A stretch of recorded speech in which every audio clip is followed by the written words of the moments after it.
Hello everyone, welcome on in. Happy Monday. We're going to be building a PyTorch embedding model. This is going to be a word embedding. And I'm going to try to do it from memory. So I do have a tutorial up here. I do have a tutorial, word embeddings and coding lexical semantics, that is going to give us the ability to create semantic similarity searches against other words. And I'm going to do that by creating our very own word embedding model. I think it's going to be neat. I'm pretty excited about it. I understand how it works. And I'm going to try to, since we're becoming PyTorch experts, we should be able to do this without using any help. I think we can do this. I think we can do it. If we need to though, and we get stuck, we'll jump back into the tutorial, but I think we can do this on our own. So let's do this. Let's do a by model.py. So it's the main model. Import torch. And then say, what do we else? We're going to create a class. This will be our embedding. This will be torch.nn.model, I believe. Def init. This is going to pre-initialize our, we need to create this, did I type embedding? Did I type that? Yeah, okay. Embedding. Self. And then, hey, Torva, good to see you. Welcome on in. Happy Monday. Hi, good to see you, Torva. Happy to have you here. We're going to be doing a word embedding model today from using PyTorch, but from scratch. So it should be pretty straightforward. I think I understand the concepts behind it. And it's only going to be for word embedding. So that way we can do semantic similarity searches. We're going to do it fully from scratch. I think we say embedding here. May the 4th be... Is it already the 4th? Oh, no way, it is! I didn't notice it. What's that? I didn't notice it was the 4th. May the 4th be with you, too. Thank you. Good old Star Wars. Hey, how's it going there, Dylan? Good to see you. Hello. Hi. What's going on, Mr. Blum? We are going to be building an embedding model today. This PyTorch embedding model is going to allow us to do similarity searches. And we're going to be doing it from scratch. So, self.super. No, wait, do I have to do super? Whoa. Zergio! Hey, Zergio, thank you for becoming a channel member again! You've done that more than 1 month in a row now. Thank you! Good to have you here. That's so great. My gratitudes to you. Thank you, Zergio. Hey, Double Prince, how's it going? Good to see you.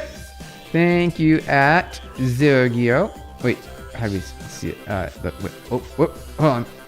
Zergio. Oh, you're... All right. Thank you, Zergio. All right, Double Princess, what do you say? Sweet, I am new to PyTorch, but I want to learn how to train my model too. Nice. All right, that's what we're going to do today. That's the plan for today. You like the haircut? Hey, Dylan, thank you. Yeah, I was like, it was a little bit long before. I really enjoyed the long hair because it was fun to style it. It was. I had fun styling it, but it did take a little bit of effort. So now if you cut it short, there's no effort. It's a lot easier to deal with. It's a lot easier to deal with now. See, is super self. Hold on, init. Or is it self.super? Hold on, self.super maybe? No, I do super here, and then self.init. I forgot this part right here. Looking fresh, Zergio. Thank you, appreciate it. Thank you for becoming a member again. Good to have you here. We're going to be doing an embedding model in PyTorch today, and I do believe I'm going to be able to do this completely from scratch without any help from any of the tutorials or AI or anything like that. So I need to figure out this part right here. What I'm going to do is I'm going to say pass on that. I'm going to open up a new window, say Python let's see, model.py. Okay. Torch in mod. Is it not model? It's module. Module. There we go. Let's try that. I think that might work. Yeah, there we go. There we go. And then we need to figure this part out. I forgot about this part. So do we do... Wait, how do we do this? How do we do this? This part right here. This feels like... That part feels like it's wrong. I don't feel like that's correct. It didn't break. Model equals embedding. Let's see if we superize that. It's going to probably... Yeah, I told you. Oh, self? Wait. No, this feels wrong. This is wrong. Dylan, what's your opinion on the rising cost of RAM and tech due to AI? Well, that's been a problem for a while, hasn't it? That's been part of the story for just a smidgen of a time period here. the increase is actually a good thing because what it's doing is creating a lot of demand for more silicon, right? And if we have more silicon around the world, it's going to increase our advancements, right? We're going to have more advanced technology because of this. So that sounds like an amazing thing to me. Doesn't that to you? We're going to have an increase in cost temporarily as demand is spiking. However, as we increase our processing or more chips being made, I think we're going to see normalization of pricing. It should be a little bit better. We should see it a little bit better. Embedding takes init. Oh, wait, this is wrong here. Self. Okay. We don't have any input on that size. Oh, I was going there. Fazri, how's it going there? Fazri, hello, Stephen, how are you doing? We are doing very good, thank you. We're going to be creating a PyTorch embedding model today. That's what we're going to do. And we're going to do it all from memory. I do have the tutorial here just in case we get stuck. So I'm going to try to do it all from memory. I forgot about this part though. I need to, I know we did super, and then we need to initialize. I forgot how to do this. Self super embedding dot underscore init, something like that. Is that right? Is this how we do that? Okay, I think we did that. I think we did that right part now. Okay, there we go. Nope, no, it's not right. Super argument one must be a type, not embedding. Did I switch? I might have done this in the opposite direction. Self. How about that now? Is that better? Hey, there we go. Hopefully that's correct. I think we got it though. I think we got it. All right.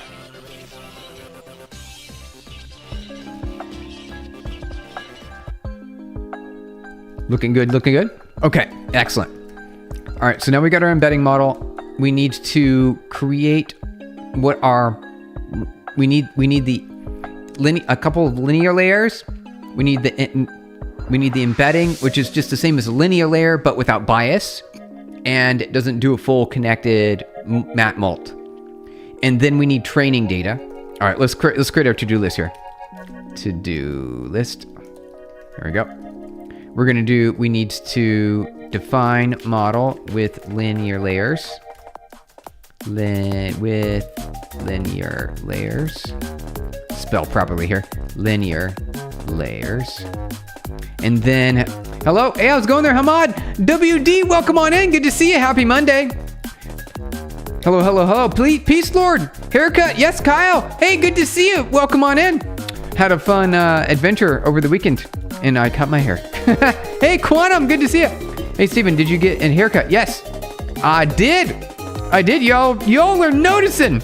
It's so much easier to deal with now. I had fun styling it. I really did. It was a lot of fun in the morning to style it.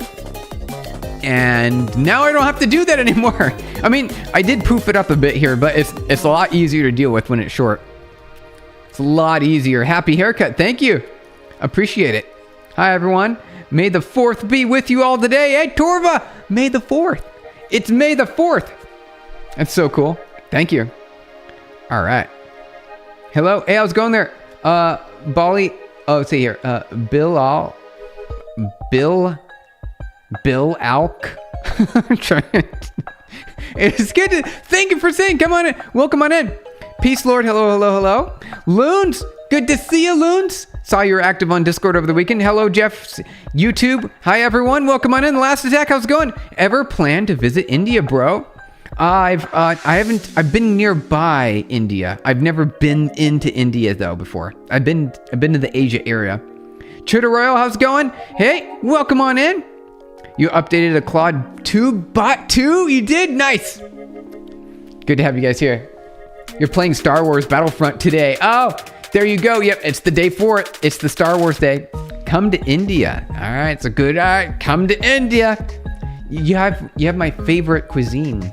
You have my. Oh, I was going there. Fractal Cow. Thank you for saying hello.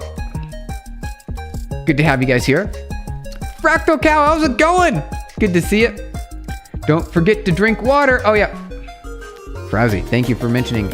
Also, we got to put this link in our Discord. Thank you for the water reminder. Let me do this real quick. All right, let me copy this link here. Grab that here. Copy, and then we'll post it. Unless someone else got to it, we'll post it over here in Discord really quick. You look like butter chicken, of course. I like sog paneer. Sog paneer is my favorite. Yeah, it's my #1 favorite. All right, let's go into the general. Paste at everyone, like Torva taught us. No, not at everyone. There we go. Is that correct? All right. Boom. In the way we go. Sog paneer. Yeah, Peace Lord. It's a really good one. Fresh cut. Hey, how's it going there, Michael? Yep, you got it. Yep, I was ready. It was time. It needed to happen. I cut my own hair, you guys. I don't know if you know this, but I cut it up myself. Are you vibe coding? Hey, Jay, we are coding with vibes, though mostly our vibes are our fingers here. We've got a keyboard. We're going to type on the keyboard directly. That's what he's not vibe coding, Jay. I know, right? RDR or GTA? Grand Theft Auto? What's a Red Dead Redemption? I like that. I like both. They're really good. Real coding. Yeah, exactly. Not for pretend. Alex, thanks for saying hi. Good to see you. Jay. Hi. That's what we're doing, Jay. You have an idea how you use Vim? No idea? Well, you just use some Vim motions. Watch this. Type Vim on your terminal window. Vim tutor. Right there. Vim tutor. And then you've got everything you need right here at your fingertips. All you got to do is type Vim tutor. And you're good to go. Artisanal coding. You got it. You cut your hair. I did, Bonzupi. Good to see you, Bonzupi. Welcome on in. Glad you're here today. Mr. Mitz. Whoa, what's going on, Mr. Mitz? This what real? No, this is, we're just doing AI today. We're just doing AI. Define model. We need find data set. And then we need to vectorize the data. Vectorize data. And then we need to do a couple other things. And we need to define forward pass. And then we need to test vector. I think I didn't even bother with that. Why you don't use Google Colab? Oh, I like Vim. I do what makes you happy. That's my opinion, right? Just do what makes you guys happy. That's all you have to do. That's the trick. Try Vim, you're gonna love it. Hey, yeah, it's a really good one. Anymore? Yep, exactly. Slow way down, but it's necessary. I know, right? If you skip out on the vibe coding, it slows you a little bit down. However, it is a good tool for learning. And that's what we're here for today, you guys. We're actually learning. We gotta learn, you guys. That's the plan. Is it actually more efficient? If I need to write the files, I use Nano. Need to get my hands on Vim. Oh, you know what? It's don't worry about it. It's actually not that much more efficient. It really is not. It's just more fun, right? I mean, it is a little bit because I can move quickly. However, you only really spend about 10% of your time typing anyway. So you're optimizing on something that doesn't really need to be optimized for. Darth Vader, you got it. It's the day. Gun Highs, good to see you. Welcome on in. You haven't seen in a while. Good to see you. Look at the hairstyle. Let's go. Yeah, thank you. It was time. I had to cut it. I didn't cut it for a year. I cut my own hair. And I don't do it very often, but when I do,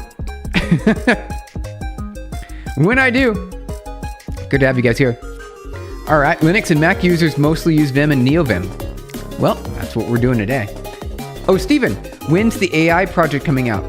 Pretty soon. I might give you a sneak peek. A few people might get a sneak peek. We can't do it live yet. I'll let you know when we can do it live. We will be streaming it. I have a janky setup of all time. On your phone using Chrome remote control, connect to your PC and start CloudTube. Hey, really? Hello. Actually, I'm kind of curious. Is it going to work? What's that 8-bit drum and bass in the background music? This is Jen Lou's music. Jen Lou's music right here. It's pretty good. It's a good one. It's one of my favorite songs. And I have it on a loop. It'll loop over here. It's pretty good, right? It's really good. Here it goes. It's going to start. 2 seconds. 1 second. Loop. There it goes. And we listened to the song at the beginning of the stream just for a little bit. Hey, you're welcome, Gun Highs. All right, so I need to then, Oh, we need to test vector similarity. So that way we know that we have something that actually works, right? So it's gonna take us a smidge of time here. Define the model, get a data set, vectorize the data. We need to create a dictionary, word index. Okay, and then we need to enumerate our data as well. So there's a lot of tasks here. We've got a lot of things to do. This is great. Do you typically use Python to train AI models? No C++? Hamad, I like my Python. Yeah. If we were going to do something very giant, something super big, I'd probably choose Rust. I would. If it was a ginormous amount of data, I would choose Rust. Everyone hit that like button. Thank you, Peace Lord. Appreciate it. That's so nice of you to say. Steven, do you prefer any model loader like Llama C++ or any other? I don't have a preference because I haven't really used many. I have used Llama before. I've used Llama. I've used Hugging Face Transformers and LLVM and a couple other things. Oh, Onyx. I've used Onyx as well. Hey, how's it going there, Randy? Randy Giro, welcome on in. Good to see ya. What are we doing? Tokenization and embedding the text into a high dimensional space. Yep, you got it. That's what we're doing today. All right, so here's today's task.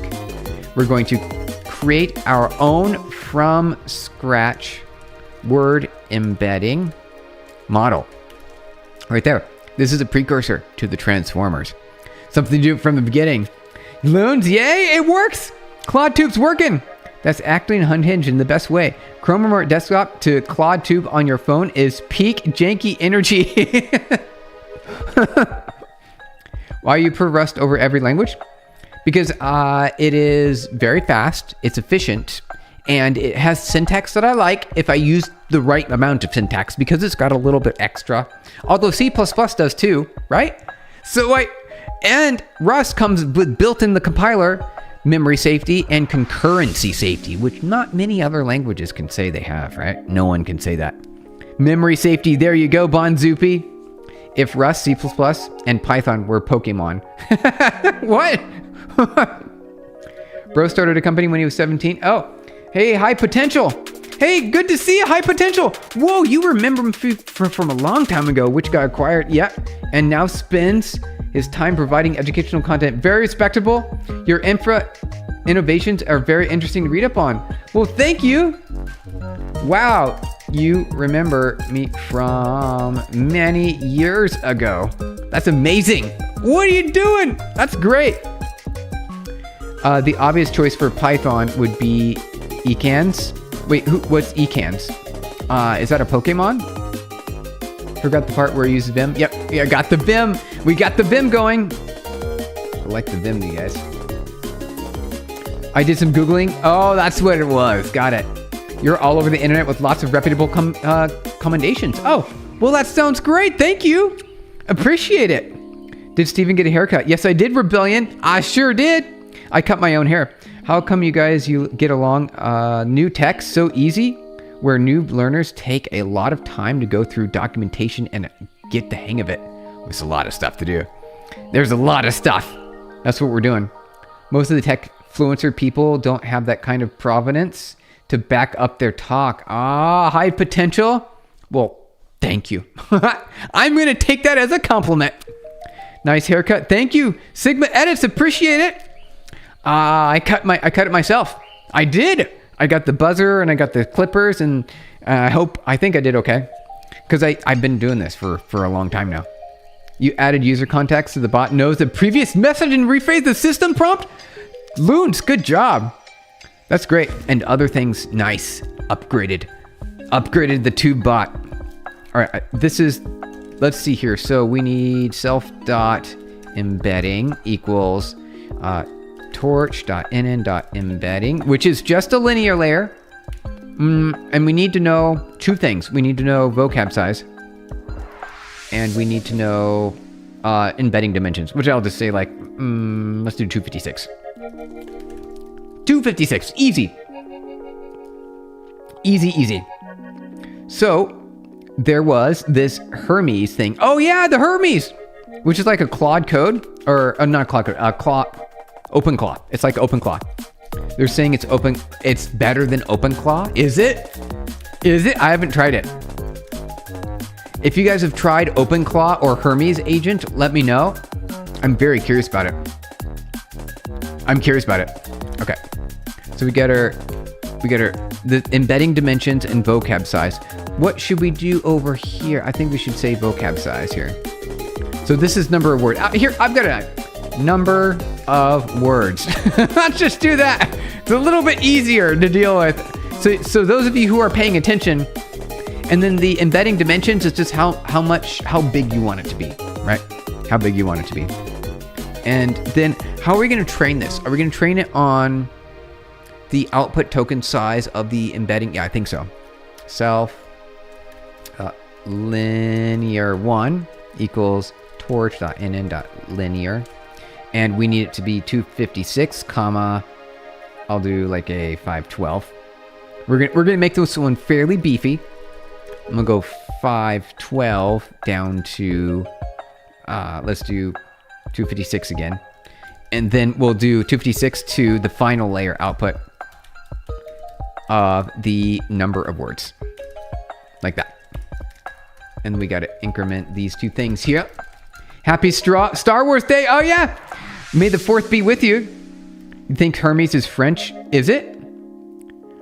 You see some new tech developed every day. How can I stay on top? Oh, how do you say there? Bullis? How do we say your name? Let me see here. Let me zoom in. Bullis Eddie? Bullis Eddie? Bullis Eddie. Good question. The answer is you got to try the best you possibly can. Because there's always going to be something new. Just try. You have to set some time a day to always like dedicate to learning something new. Every single day for the rest of your life now. There's nothing else you can do about it. It's got to be for the rest of your life. It's got to be. Every week something new drops. Exactly. It makes the old version feel outdated. It does very quickly. It gets outdated very quickly. Just having an early midlife crisis. Also, you could do that too. I don't know if it's helpful to have a midlife crisis, but it seems like it's some sort of point in life where we all go, wait, I always thought like a midlife crisis was like a really big deal. Isn't it? Is that where you like just make a big life change because you're like, oh no, you're rounding the corners now at this point, and so you have to do something different. Got to get that midlife crisis. I'm at that point. I'm like maybe past that point. C++ would have something like a glass cannon. Oh yeah. When I do my JRPGs and I build my team, I usually build them as a glass cannon. Max out their strength and very little defense. How old are you? I'm in my 40s. How's it going there, Southern wife? Good to see ya. Me too. All right, he's in his 40s. You got it. All right, you guys. Steven, read my message up a little bit. All right, quantified quantum, just having an early midlife crisis. A little bit about that. Oh, Steven, I'm wondering if should continue my career in tech or should I switch to management? I think tech is going to be really important because managers are starting to become more into tech now.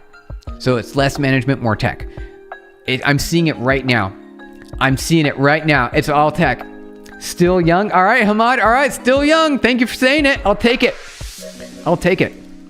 All right, so we just defined our model. We need a activation. Self.activation equals torch.nn. Let's do GelU. I like GelU better. GelU's my go-to. I like GelU. All right, let's see if that runs. Let's see if we made any mistakes. Typo? Did we do a typo? We're gonna find out. Yep. Embedding 1. Oh, right. Let's see. So vocab, Southern wife and mama life. Thank you for subscribing. Oh, there we go. That's so amazing. Thank you for subscribing and joining the right channel for software engineering. We build AI models on this channel and we're becoming PyTorch experts. I appreciate, so glad to have you here.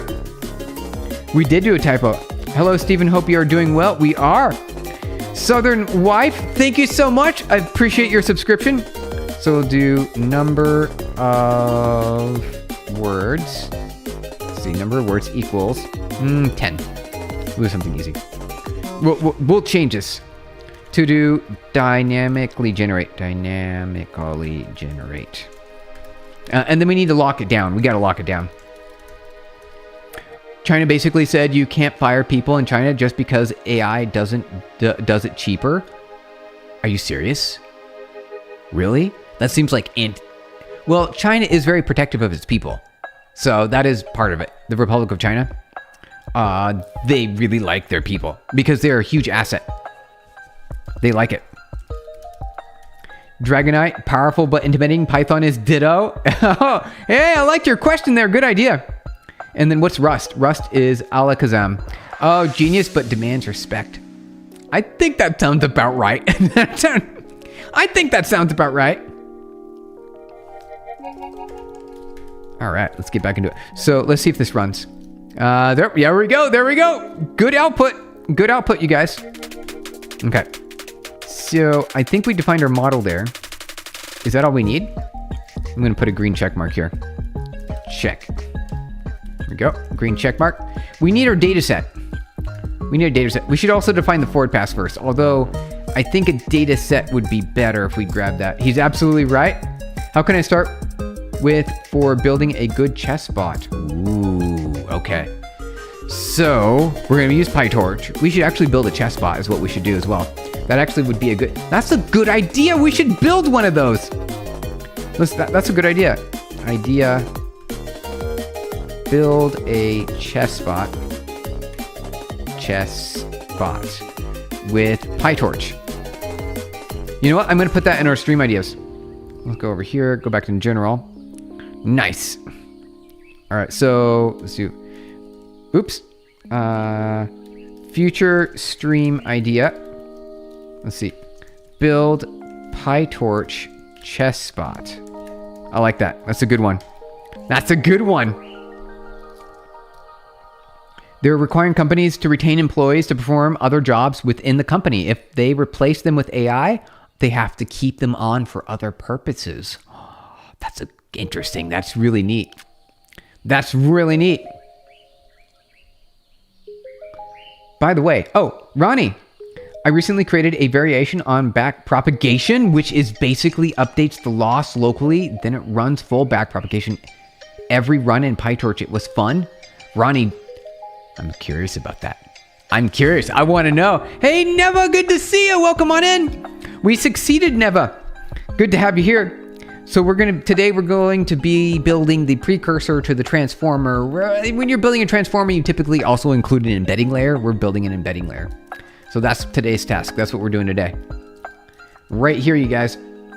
Neva, welcome on in. Is there already a chess bot named Torch, which was created using PyTorch? There is already one. And Schumann, really?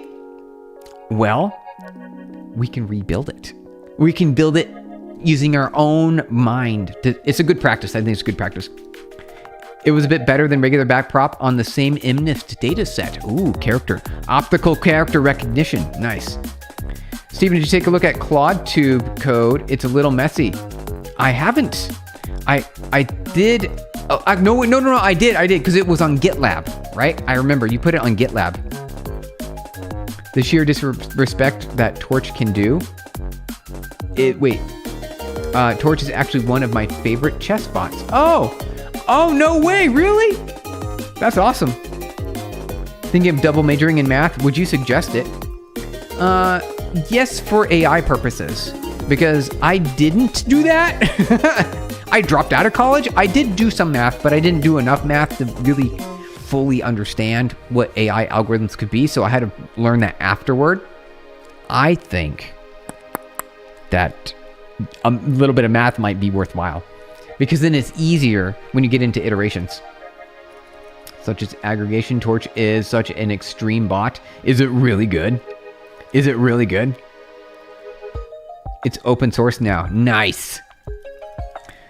Did you put it on? We could take a peek at it. What do you call it?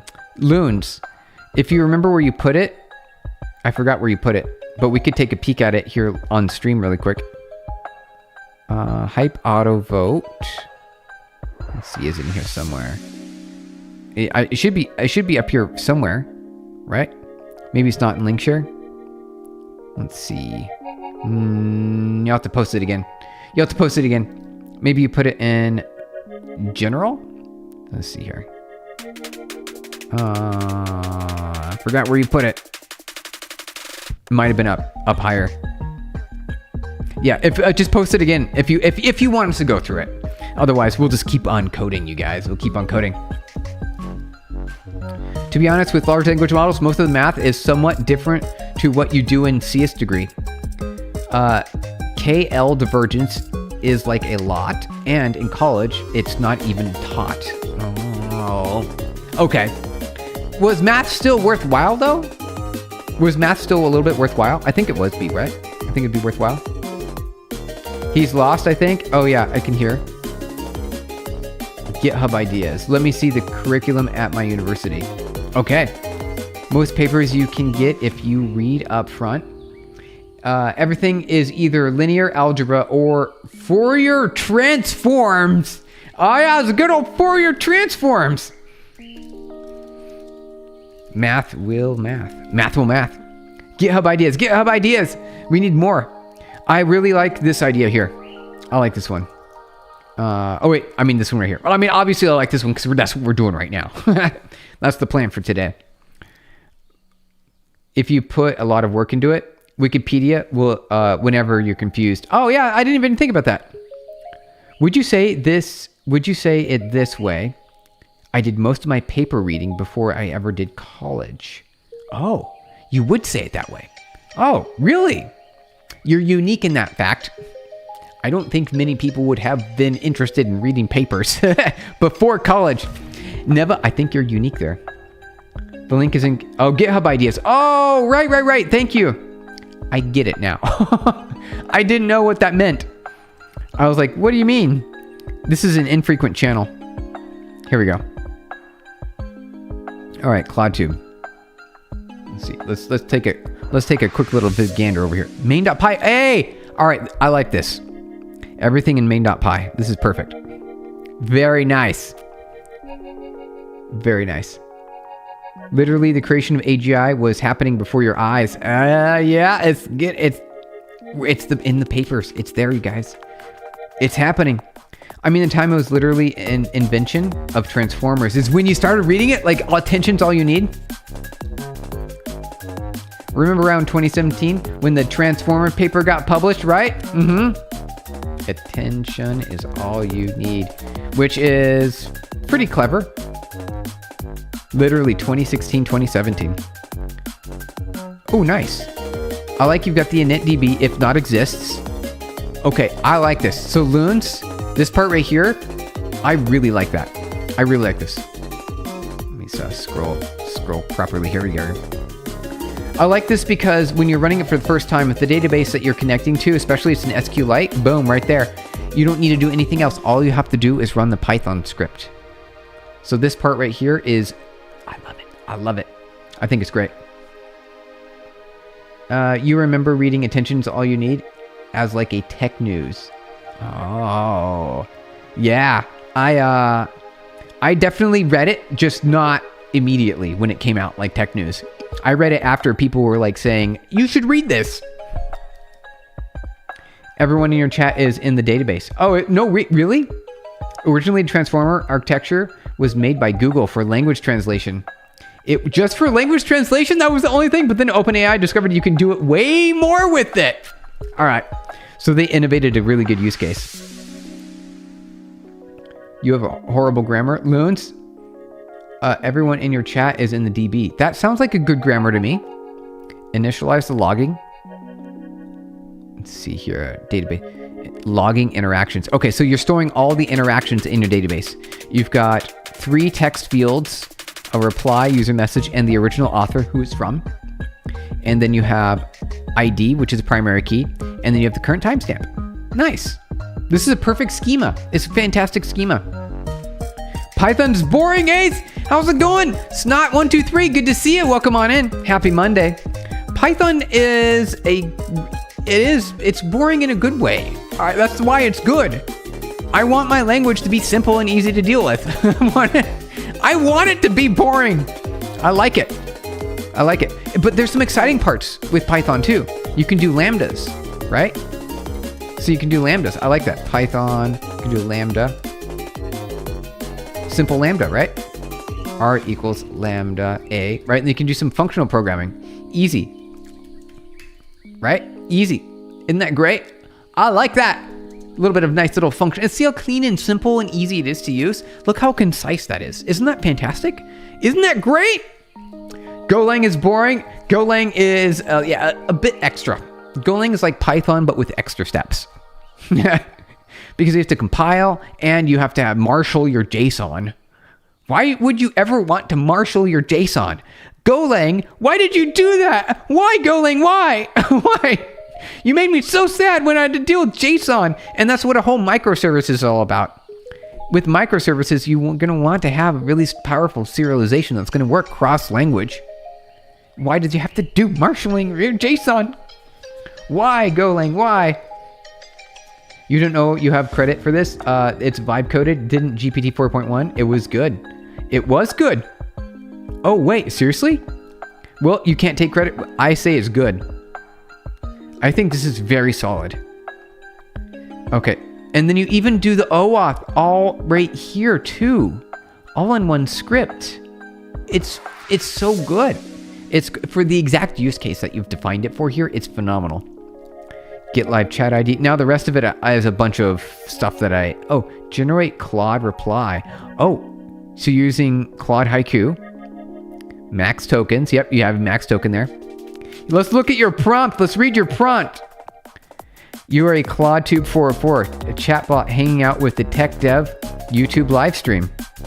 Your job is to reply to @author in 1 to 2 sentences max. You always have to mention the exact username, which is the author name, right? I like that. You are a regular chatter who happens to know a lot about tech and dev. Not an assistant, not a helper, just someone in the chat. Keep it very short because you have 80 tokens and 150 characters. Punchy and occasionally funny. Dry humor and light sarcasm are welcome. You can roast bad takes gently. Rules: no greetings, no sign-offs, no great questions. No, I'm happy to help. Oh yeah, the good old I'm happy to help. They want to make it impossible to over-engineer. Oh wait, you really broke it. Who? Oh, someone broke it? Google wanted boring and opinionated syntax for Golang. They got it. They sure did, Bunzoopy. They got it. Before chatbots was considered AI agents, I'm guessing. Yes, so Zergio, I would say so, yeah. That makes a lot of sense. Chatbots existed before AI, before generative code, before generative whatever. They were chatbots, and they were able to respond to you, and they did pretty good. They were convincing. They were convincing bots. You launch a script and you log in, and it starts. Loons is great. It's great. Never say you're an AI or a bot. Someone asks you yes or no questions or anything absurd, just answer it. No hedging. No, it depends. You can have opinions, strong ones, especially about tabs versus spaces. Vim versus VS Code and that kind of thing. Always reply in English. Is that going to work? How do we do this? Is it broken or is it working? I want to try it. We're going to try it. At ClaudeTube 404. Let's get this here. Como estas? All right. Let's see if that works. Working? It's working? Okay, good. Are you broken? If not, what is the title of Spaceballs 2? How's it going there, Nitish? Nitish, good to see you. Welcome on in. Happy Monday. What are we doing today? We are building an embedding model from scratch. And we're going to do it without help. We're not going to look at the docs. We're not going to look at anything. We're just going to do it all from memory. All from memory. And we got pretty far. So far, we've defined the model. We've got the initialization of the model, and we need to define the forward. Inputs. I guess word sentence, right? Sentence. We do a sentence there. Let's get the next song going. All right. Spaceballs 2, the search for more money was announced but never actually made, so technically it doesn't exist. Kind of like my ability to watch movies. I mean, it could kind of watch movies. All right, so I think we can do a sentence, right? So it's just one sentence or whatever word bundle. So we got a sentence there. Okay, and then we need to push forward a bunch of words. But the thing is, we need to vectorize our words, right? Should we always do that? Yes, we should always do that in our forward. I think we're gonna do that. Although, from an efficiency perspective, we could do it a little bit differently. Steven, why do you need linear layers in embedding? What are you doing there? I technically don't need them, right? I don't technically. We're gonna see what happens when we do. We're gonna find out if it works or not. I think it's fine if we have them. Hey, let's go in there, Joshua. Good to see you. Hey, Steven, what's on the agenda today? Here you go. That's the one right there. Today's task, we're creating our own from scratch word embedding. Right here. Right here, you guys. That's the plan for today. I'm excited about it. So, Neva, you make a good point. I don't really need those linear layers. I'm gonna have them anyway. We're gonna find out what's gonna happen. We're gonna figure it out. Andoa, good to see you. What's going on? How do you make the input layer dynamic size though? You do padding. So at Rani, padding like zeros. Like zeros. Zero padding. Basically, so if you have a max input size of, say, oh, you know what?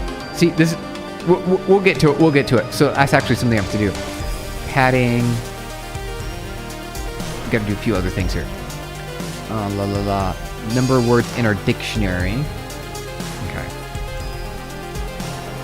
All right. And then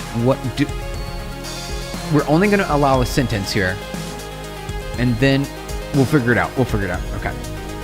You think under Atom it would basically work out of be literally just equivalent up to noise?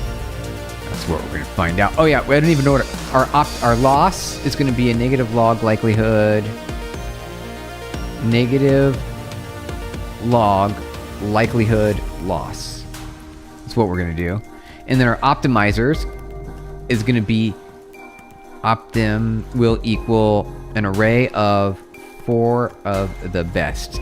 4 of the common optimizers. So it's an RNG. We're going to try it. We're going to try all the things that we learned. That's what we're going to do. So adding linear ends up just being slightly slower for no gain. Oh, really? That's a good point. That's a good point. So then, if we don't really need a linear layer, why don't we just do this? Let's just do one linear layer then. Okay. It won't prevent it from working. It just is wasted compute, is what you're saying. Atom is sweet. We're gonna add Atom. We'll do Atom. Atom plus Atom W. And then can we do? What is muon? Hold on, let's see here. Muon is an optimizer. We're gonna try muon. We're gonna do muon. Yep. We're gonna add some muon in there with double momentum. Yeah. 2.0. Double the momentum. Make that learn. Make it the AI learn fast. Make it learn real fast. Today you're making a button that you either hold to pay or swipe, and then it has 3 to 5 second cancellation window. So also the button states is different when you haven't yet input your card. That sounds like a really good button. It's the money button, Kyle. That's the money button. Stochastic gradient descent. All right, we're gonna add that one as well. There we go. We got all 4. SGD. We got them all right there. Ronnie, thank you. So we get SGD, muon, Atom, and Atom W. Got all of them together. Okay. So self.embedding. Wait, before we do that, we need to vectorize it. So def, how are we gonna do this? We need the dictionary. So this is one of our to-do items. We also need a data set. We need to vectorize the data. So we need to create dictionary. And then I think that's it, because embedding will automatically take your index number and one-hot it for you automatically. I'm pretty sure. Because it's the same. It's an embedding layer is a linear layer without bias, automatically takes your input features as a one-hot, not as a one-hot, but as a bunch of token IDs. And these are just IDs for words. That's it. So something simple. So you have like, the dog ran up the hill. Something like that. And then you tokenize that. So you have 1, 2, 3, 4, 2, 1, and 5. So those are the numbers associated with your dictionary, right? Ran up the hill. Yeah. So we vectorize it, creating features from the words, and then we have to plus padding. So we do plus zeros for padding. There you go. Based on our context size. And I think that should do a good job. I'm pretty sure. I think. We're going to find out. We're going to try. Creepy music time. Yep, got some creepy music. We can fix that. Oh, hey, Jinlu, good to see you. Welcome on in. Happy Monday. Did I get a haircut? Yes, I sure did. I cut my own hair, you guys. I cut my own hair. There we go. The music's happy now. All right. So we need to build dictionary. Ionary. And then words, I guess. So this is a to-do. Gotta do that right there. You're overdue for a haircut? It's so nice to not have to deal with lots of hair. I tell you what. It should be correct. It's technically Tuesday. Oh, for some of y'all, it is already Tuesday because it's very early in the morning on Tuesday. Looks pretty good. Thank you. You should probably use a sparse matrix for it since it is mostly zeros. Sparse matrix. Well, that's a two-dimensional array. And what makes it sparse? Tell me, what are the numbers when you mean sparse? You something in general? Okay, let's take a look.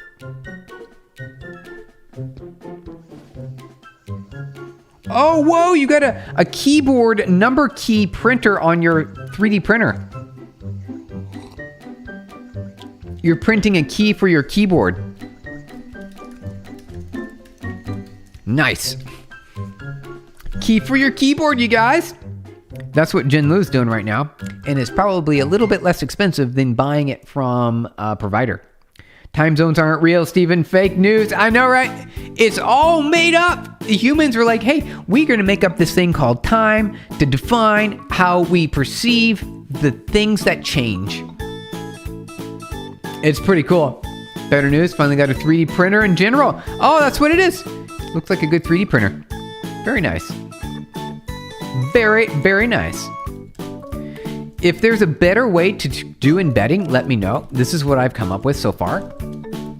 So I'm going to do this, number of words. And I think what we could do is instead, let's do data.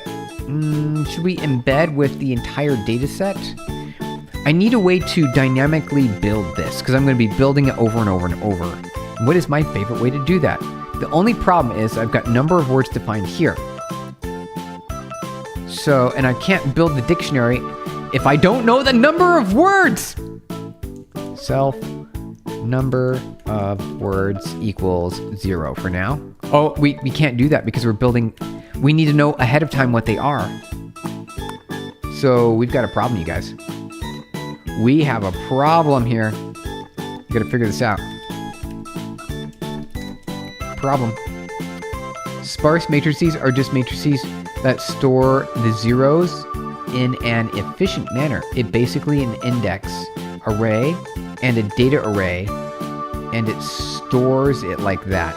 So you mean like if the zeros, if there's like a whole bunch of zeros, it's actually just 1 0 with like, it's like a content length type thing? Is that what that is? Hey Frosty, good to see you. Welcome on in. Hey, did you miss me? Good to see you, Frosty.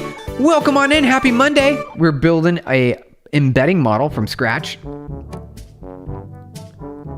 Bot should be able to automatically send messages by Tuesday. Ooh, nice. Automatic.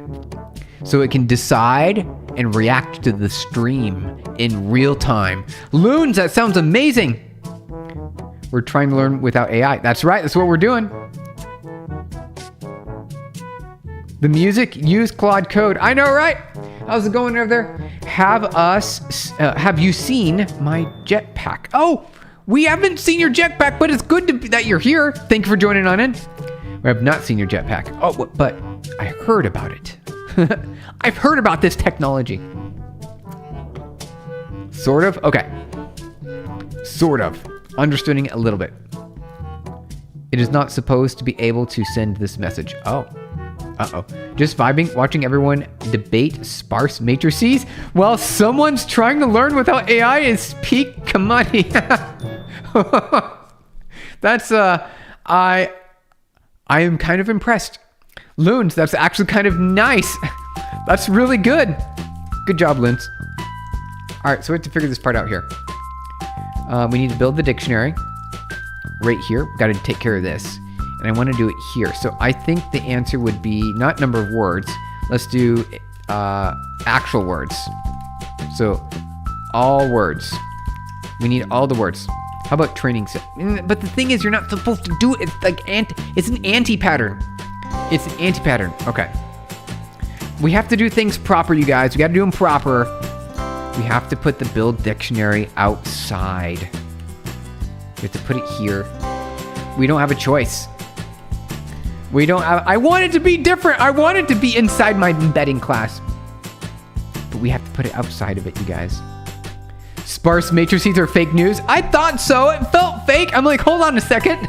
What's going on with that?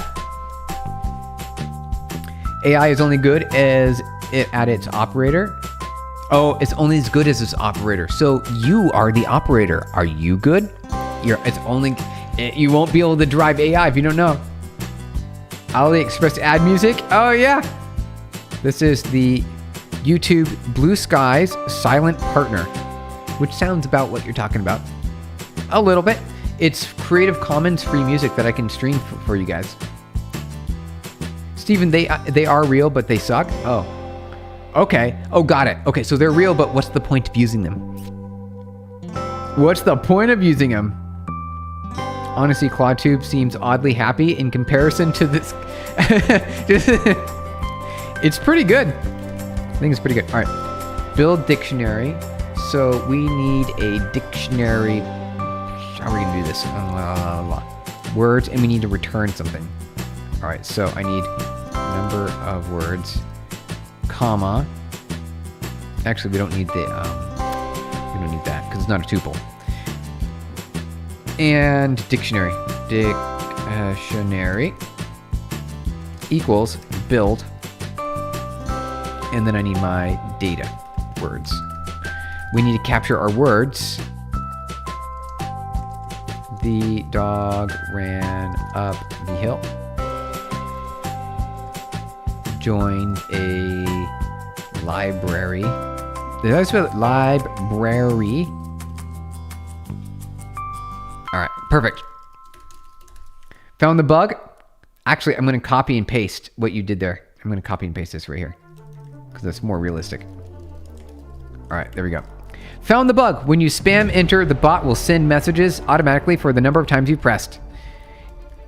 If you press 10 times, it will answer 10 times automatically. There we go. We've got our dictionary. We've got our words. All right. Return 1, 1. There we go. All right, this should build.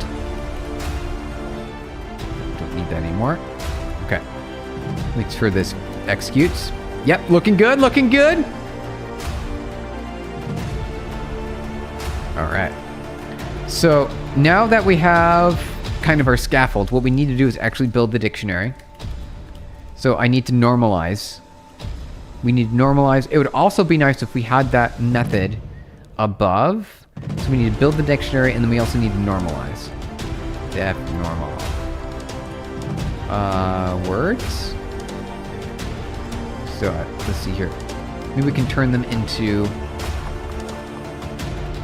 return words dot to lower dot split, and then we need to eliminate all of these symbols. So non-alphanumeric. Replace. Oh wait, before we split. There we go. All right, before we split, we need to do a regex, and it's going to be anything that we find that is a non-alphanumeric. We'll do 0 to 9, which is basically \w, right? \w plus. Oh wait.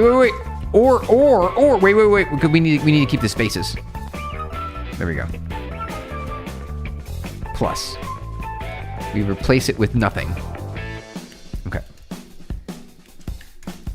Let's try this. All right, let's do print normalize words. Let's make sure we got it proper. We got to make sure we got it proper, you guys. Steven, this is kind of overkill unless you add positional encoding. Like if you were adding cosine positioning embeddings and run linear, that makes sense. So Neva, this is actually kind of the plan. I want to build an embedding model and then a transformer. That's the plan. We're playing the long game here. So you'd recommend avoiding these things? Yeah. So I want to do as best as I possibly can. Kyle, when do and where do you choose to be innovative? You're trying to push tech forward because if you're always following industry standards, things can get stale. Oh, how do you manage this? I don't know. I don't know. So wait, you want to be cutting edge, state of the art, things that no one else has built? Or do you just want to be caught up with industry? Like they're two separate things. Because if you really want to go heavy into R&D and push the letters all the way to the max, you need to sort of be innovating on your own, right? You can see what the industry is doing. You kind of have to stop paying attention to industry to make that possible. To really innovate, you can't pay attention to the noise because your cup will be too full and you won't be able to innovate anything. So if you want to be creative, you got to, do what artists do. You got to do what the artists do. They do things like meditate and, they vibe and they do all those sort of hippie things. And you got to just relax, and then you got to go explore, and then you got to look at the wall for 3 hours straight. Just stare at the wall. Don't think about anything. And things automatically start ticking away. You feel like you should always be pushing the limits?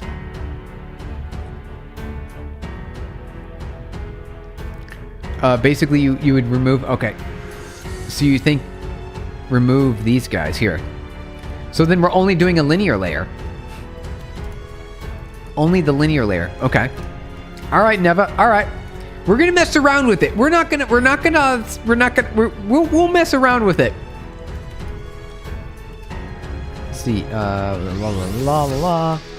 Let's see. Sentence. No, we can't just do sentence. We have to vectorize it. We need to vectorize sentence. There we go. Right? So we got normalize. We should do vectorize. Def vectorize. And vectorizing requires a dictionary. So we need sentence and the dictionary. Pass. There we go. Let me try again. Hey, he didn't even detect your messages. Uh-oh. Yeah, embedding needs to be simple. Keeping it clean and simple. All right. All right, now that sounds good. Only after first cross attention positionals do you have anything new. Okay, got it. So we'll keep it simple. So an embedding is just a linear layer without bias. And I believe it's not, the map mult is different. And I don't know, do you know, Neva? Do you know about this part? Right here, map mult is different on forward pass.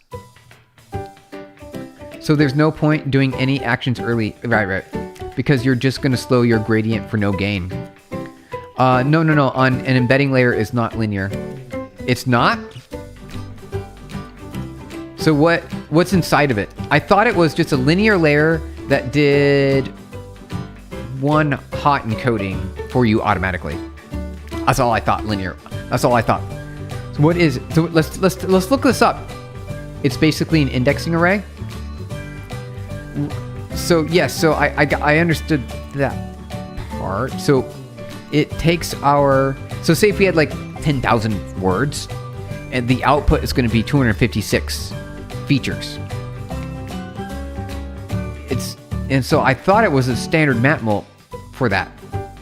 I did, except for it automatically converted your tokens or your indexes into one hot for you. But the point is that it chooses a pre-computed answer. You can view it as a one hot encoding if you want. That's what I do want to view it like that. I do. That's what I want. Let's see here. So yeah, I'd like to, so, all right, I want to do a quick little lookup on this. All right, so Gemini. All right, so I want to know about this. Describe internals of this method. Let's take a quick little gander at this. It's essentially a lookup table. While it might sound like a complex neural network, its internal mechanisms are quite straightforward and efficient. Instead of performing heavy matrix multiplications, it treats input integers as indices to grab specific rows from a weight matrix. Okay, so it is a matrix. Okay. Number of embeddings and embedding dimensions, right? So vocab size, right? Your dictionary, how many unique items you have. We know that part, we're good. The size of the vector that's going to be representing each item. Oh, so what's our output going to look like? Interesting. The most efficient way to write it is a mem copy. Really? We're going to learn about that. When you create the layer, PyTorch initializes the matrix, so there is a matrix, usually a random numbers. Okay, so we have RNG, a matrix, a 2D, like a normal standard linear layer. It's got the same number, it's got the same format there. Okay. When you pass in an integer, the index of a word for apple, like the number 1, apple is the index number 1. The layer doesn't do math. It simply retrieves the row at that index. Really? No way! It simply retrieves the row at that index. That's all it does? Efficiency. This is computationally much cheaper. Yeah, it is! Than using a one-hot encoding followed by a linear layer. Even though the mathematical result is the exact same. I get it now. I understand. So you create a simple matrix, right? Which is a 2D array. Inside that 2D array, you pass in, or you don't need a one hot so much. Well, you do. No, you don't. You just need to capture that row, right? At that index. So if the word apple, you just return row 10. Wow. Instead of doing a bunch of multiplications, you're just reading the matrix and writing directly to the place of the output instead of doing a multiplication by 1.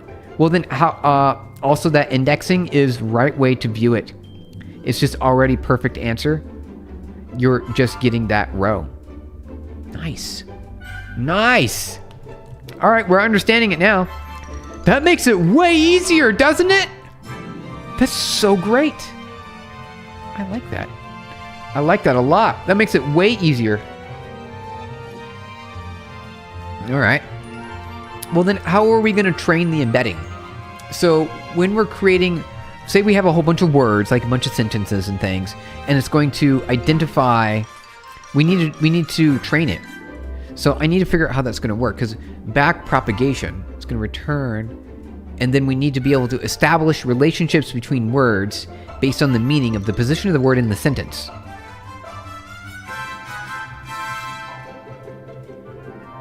Yep, that's pretty neat. It's pretty neat. It's really great. I like it. You'll admit your devs live in Claude Code now? Yeah, that's what we do too. All my software engineering, when it's off stream, is all in Claude Code. You sent some embeddings to the link share for a review? Did you, Kyle? Did you really? There's no need to train embedding separately. So then, it's just going to be a bunch of random... But you have to, though. Oh, I mean, you need... I want to be able to train. That's why I had linear layers and stuff. I want to be able to train an embedding with relationships. You just look at the weights like any other layer. Basically, it works out to be a formula like if... yeah, the index of... Right, exactly. Function, then the matrix, and then I, which will be the element. Haircut? Yeah, hey, Moped Mike! Good to see you! Welcome on back. Good to have you here. Happy Monday. Looking sharp, bro. Thank you. I cut my own hair. Appreciate it. No, it's just a short video on embeddings. Let's take a look. Thank you. All right. Link share. Let's get to it. Where did you... What? Oh, I like this. I like this. We'll do some reactions. We'll do some reactions. I like this. Okay. So we got link share. You said in general, maybe? No. Link share. Embeddings? Something created Python. Reality of AI? Where, hold on. Where'd you put it? Let's see, Kyle. I sent some embeddings to the link share. I don't see it. Oh, right here. AI explained. Is this what it is right here? I see something that looks like embeddings. Top 3 of the videos. Thank you. At least a probability distribution or something. Basically, embedding layers are somewhat meaningless without a transformer to give them meaning. See, that's what I want to do. I want to just train an embedding model directly. And I've got some ideas on how to do that. There's 2 approaches, because I read that in the tutorial. Thank you for the 100s. Kyle, we're going to watch this. We're going to watch this. So here is where's our tutorial at here? Word embedding. There's 2 ways to train. And I want to do this. See, I want to be able to say, identify meaning. Like, likes coffee or can run. Majored in physics, right? I want to extract those meanings. So there's a couple of ways to do it. Ignore the code. We didn't see it. There's an n-gram. And then we can train the model on an n-gram. Or there's a continuous bag of words. And there's a placeholder here. It's like, create your model to train blah, blah, blah. Like, it didn't define anything. So I want to try this. That's what we're going to do. You could do like a clip. At least probability distribution or something. Basically, embedding layers are somewhat meaningless without a transformer. So I want like to make an embedding model just for embedding, because you can do some semantic similarity, and I want to be able to pass a bunch of data through it. And we're going to test it out because I can prove that it works. If I put in words that are similar to each other and they get a high similarity score, we did it! That's what we're looking for! That's the plan. Let's see here. For embedding, you have meaning of... The meaning there needs to be some sort of multiplication of these. You think the best way to get semantic similarity is a clip style approach. I'm not familiar with clip. Clip style approach. Let's see if I can describe this here. La la la. Clip style approach. What is this? What is this? All right. I don't know what that is. I have no idea what a clip style approach is. Methodology introducing OpenAI constraintive language image pre-training. The core idea is to teach computer to understand visual concepts by reading them rather than just looking at the labeled buttons. Huh. I don't think that's what you were talking about. I mean, it sounds pretty close. So what you want to do with the model, it takes two embeddings and then does a dot product to get probabilities. Interesting. Probably clip should be best, but it's pretty complex implementing from scratch. All right. For semantic similarities in high dimensions. Okay. Makes sense? Okay. Let's take a look at Kyle's video here real quick. This is part of an LLM, not the whole thing, one piece of it. And this is its address. An LLM file holds hundreds of entries like this. This is just the filter. Tensors. The names look like paths. Let's read one. Model, the root, the whole thing. Layers. LLMs are stacks of identical blocks. This is the first. Self-attention. Inside the block, the attention submodule. Q projection. Inside attention, one specific projection. Dot weight. And here, the numbers themselves. A tensor. Just a multidimensional array. A grid. 16 million values in this one. ML uses the word loosely. The names mirror the architecture, the code that runs the model. That's what named means. The file isn't a pile of numbers. It's a dictionary. And every entry knows what... So this is a full transformer. So you've got self-attention with your filter layers here, similar to a convolutional neural network. You've got a bunch of filters. So you've got dedicated filters. It looks like there's 4 filters here. What's O? I didn't know O was involved. I always know QKV. And then you self-attend, which is softmax and some transpositions and matrix multiplications between those projections. And then multi-layer perception, which is dense layers. And then again, a few other things here. And then a whole bunch of other dense layers, it looks like. Let's keep watching. Where it goes. Oh, that was the end of it. That was it. That was the end. Okay.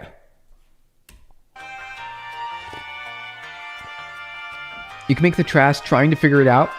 2 parts of the text are from the same book. Oh. That is pretty neat. That is really neat. Sigmoid of the dot product of the 2 bugs of words, the bags of words. You said the bags of words or the bugs of words? Chance they are the same in some sort of way. We're going to find out. All right, we'll do a little bit more coding here, and then we're going to jump over to more of Kyle's shorts. Kyle, thank you for posting these. I see you got the creator of Python, Van Rossum. It's going to say something. And then you've got, of course, Primogen.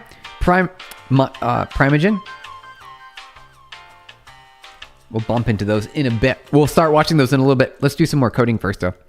So are you sure I don't need linear layers? Are you sure for what we're trying to do?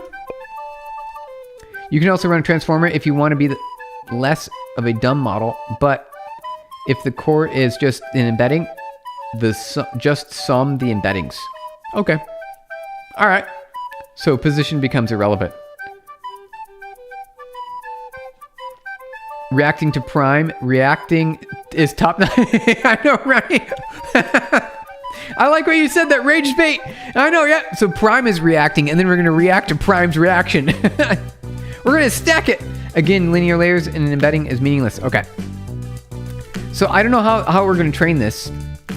We're going to try. We're going to see what happens. Any sort of layer after an embedding basically needs some sort of new information. Got it. Yeah, I actually understand it. I get that now. I do. It's just not going to be able to have much of a representation of an understanding between the words, right? On the output. So how is it gonna perform differently? We're gonna test your idea, Neva. We're gonna test it. We're gonna try it both ways, and we're gonna see what the outcomes are. We're gonna try it both ways. We're gonna see what the results are.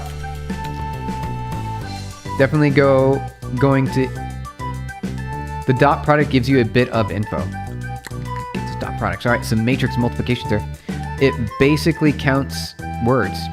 Oh, what if you have a lot of words in between? So you have a whole bunch of words, but then you have a few words, and you want to see how similar those two sentences are, right? 2 sentences. So there's that problem as well that we got to deal with. All right, normalize. This will almost fully normalize. So I need to lower, replace, and then I don't want to split yet. I don't think we need to split yet. This is just normalization. And then we need to vectorize, which is going to take the sentence and dictionary. But then we need to pass in the words here to build the dictionary. Right? Words, normalize, and then vectorize after. But we also, do we need a vector? No, this is just post dictionary. So there we go. La la la. All right, so build dictionary. So we need to say for word in words. Let's do sentence here. Wait, let's see. All data. This is the full data. But we need to normalize this. Normalize. Normalize all the words, and then should we split them here or split them? I'll leave it there for now. Then we need to say dictionary. Note that you are replacing the words. Am I? Oh, you're right. Here. Done. You're smart. Oh, you're smart. Yeah, add the caret, which negates it. Whoa. Okay, Ronnie. You're a regex superstar. There's very few people on this planet who know regex. There are very few. Count the words and okay the word.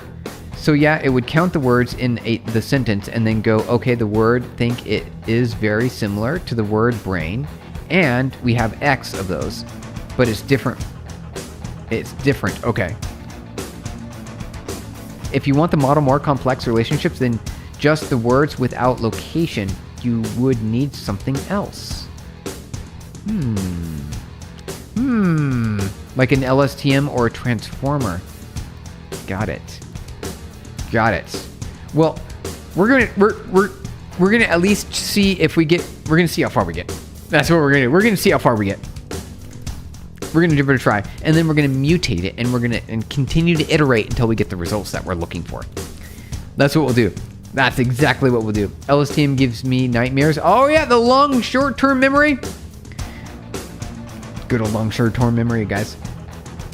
Steven, do you think today's Claude bill will be higher than the last time? Yes. Yes, I do. Because you've got your haiku running there. Haiku. Running a lot. I do. All right, so dictionary. All right, so if word in dictionary. I love Liberty Justice. Thank you for the 100. Thank you for the high five. Appreciate it. That was really nice for you to do there. My gratitude to you. I love Liberty Justice. Thank you so much. No. For word in, if word in dictionary. Thank you for the 100. Got the high five there, you guys. Appreciate it. You barely even remember working on LSTM frequently a long time ago. Did you really? Kyle, that's amazing. Let's see, if word in dictionary. La la la. Yes. Then, okay, not.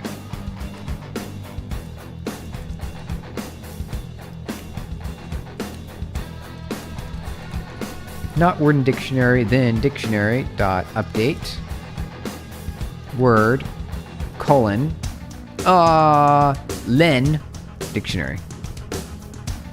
I think we do that. Return the build dictionary. It's going to give us number of words and dictionary. So we need to say len dictionary and dictionary itself. Perfect. Okay. So that should give us what we're looking for. Build. Let's see. I don't need to define any. I don't need no code comments. That was a joke about long short-term memory. Oh wait. You barely even remember working at a long time. I get it now. It took me a second to figure that out, Kyle. You had to tell me, sir, you had to explain the joke for me. You had to explain it to me. Sir, all you have to do is say, sir, that was a joke, sir. You didn't get the joke. You missed the joke, sir. I did. I missed it. You weren't sure if context would change anything? Best update of Claude 2. It seems to make an improvement. For the forward, since it's a bag of words, you need to do a sum, one, or a mean on the forward. Out equals, see, vectors. So sentence, I need to vectorize. Vectors. How about features? Features. Features. There you go. Return out. So you don't I want the vectors though? I want the vectors from the embedding. When you lie, does your nose grow? Oh, hey, I was going there, Vincent McCaffrey. Wait, Cafferty? Oh, Lewis. Hey, Lewis, thank you for subscribing. Welcome on in. You joined the right channel for software engineering. Today, we're building an embedding model, and we're getting all sorts of advice. We've got some really good advice from Reno and Neva in chat, and Kyle's giving us jokes that I totally missed. It's good to have you guys here. Not Pinocchio. I'm not a Pinocchio. Yes, you get one vector from a sentence. The sentence becomes basically a single word, assuming the input is BSID. Batch sentence ID. Okay. See, Neva's giving us some really good tips, you guys. Some fantastic tips. And we're just doing the basic data scrubbing right here. So let me see if so we got our words, normalize, and then I want to say, get our dictionary. And I want to print dictionary. All right, let's see if we got it. Let's see if we did our diligence here, you guys. It's not too lower, it's lower. Too lower. Lower. Wait. Where'd it go? Too lower. There we go. It's just called lower. Yep, there we go. All right. So we've done some data prep. We got our data prep there. Data prep looking good. You can put that sum divided by mean somewhere else, but eventually for a bag of words, you need that. Okay. So we need something here. Something's missing. You're saying sum divided by mean? Isn't that the same thing? Sum of all words divided by the average? That will be a large number. That number would be too big. Obviously, that's not what you meant. You probably meant sum or mean, right? So we wouldn't probably do mean. However, if I did that, then how is it gonna? I feel like I'm not gonna be able to do cosine similarity on it, or any kind of similarity. How's it going there? The best rock ever. Good to see you. Do you code Lua? Yes, I've coded Lua. Lua is very much, it's similar to JavaScript. It's a base 1 instead of base 0, which is weird because most languages are base 0. Why be base 1? Come on, Lua. What are you doing over there? Again, you're saying summing only one dimension. Oh, got it. Okay, dim. All right, understood.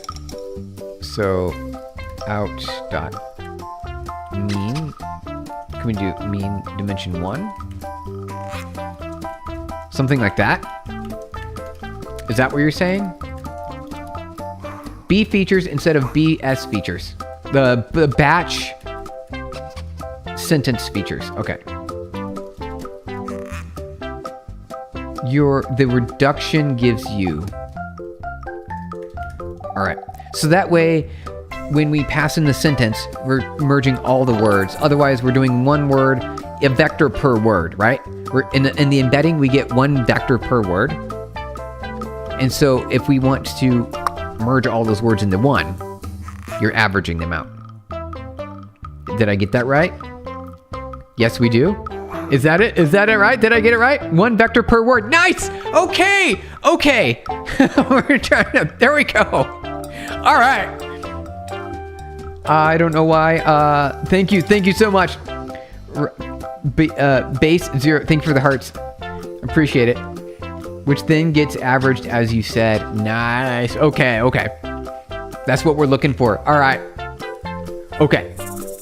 Making sense now. Things are making sense. Sent. Oh, hey. Mr. Jewel. Thank you. The best rock ever. Sent the star. Thank you for the star. Appreciate it. My gratitudes to you. Thank you very much. Appreciate it. Wait, Ronnie, you said base 0 comes from C's pointer. Oh, offset.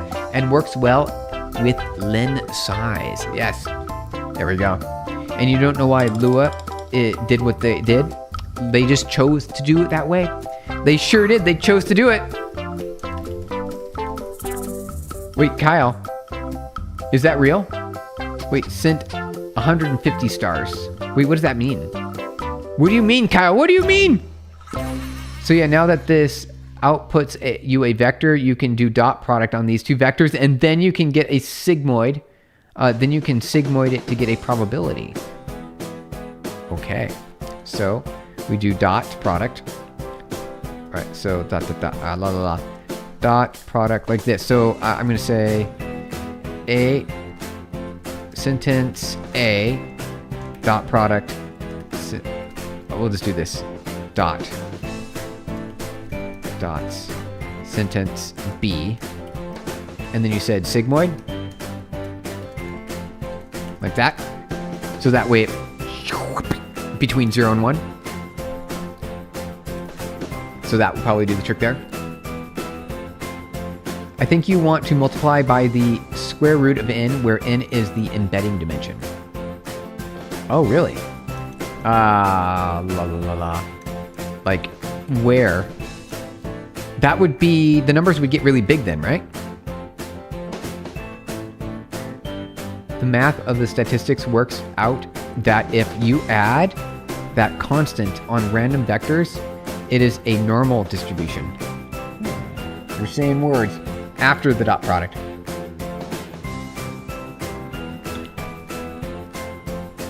It's going to be SQU square root. Like that. I think. Try without. Okay. Or. So it's between these two. Then we'll see if it's weird. And we're going to find out if it's weird. Hey, Slenderman, good to see you. Why you look so tired? Oh, well, I don't know. Thank you. Thank you. I'm glad you chatted there. I don't know what... I don't know. Why are you asking these questions? Probably because I've been looking at the computer screen for the last 30 plus years. I think that's why. I've been looking at the computer screen for 30 years. You keep missing my messages? Oh, sorry about that. Rip ClaudeTube, you're in the heart of... Let's see, Loons, screwing up. Said hi, Loon said hi, okay. ClaudeTube got rate limited. Oh no, it did! That's terrible. Your request for more quota is still pending. Okay. That's a sad day. Should probably log it, yeah. Or like maybe a linear layer, like we probably want 2 constant for the basis and scale before the sigmoid. You said there's not supposed to be a linear layer, Neva. What's going on here? Still live, nice, yes. Yep, we're going back and forth on how to build an embedding model. We're discussing it. Why I feel so lost and defeated? Slenderman, it's okay. Oh, you wish you could stay happy as me? Well, start building. Well, no. Here's what's gonna happen. I can cure your depression, but you're gonna trade it for rage. We're gonna trade it for rage. I'm gonna recommend to you to learn to build AI models with PyTorch, or maybe start learning Rust. Your depression will go away because it's going to be overshadowed by rage. There you go. The ultimate cure. After dot product, not before. Wait. having that layer is weird. Oh. If the scale is negative, it makes stuff weird. Okay, clipped. All right, Kyle. All right. Thank you. That might be a fun clip. Let's see here. La la la. Okay. You made my day. I'm feeling so good, Slenderman. All right, that's good to hear. Glad to have it. Glad to hear it. So happy. All right. Let's see if we can make our way here. So I want... Where are we here? We're going to see if we can train this model with very, very challenging set of constraints. All right, so I know we got our dictionary. That looks good. We need to update the dictionary first with 0. It's called pad. We need a pad. This will be 0. So we start off with 0. Basically, you need to double check how PyTorch scale their embedding layers, but there may be like a square root of n either direction to make it actually normal. Okay. Okay.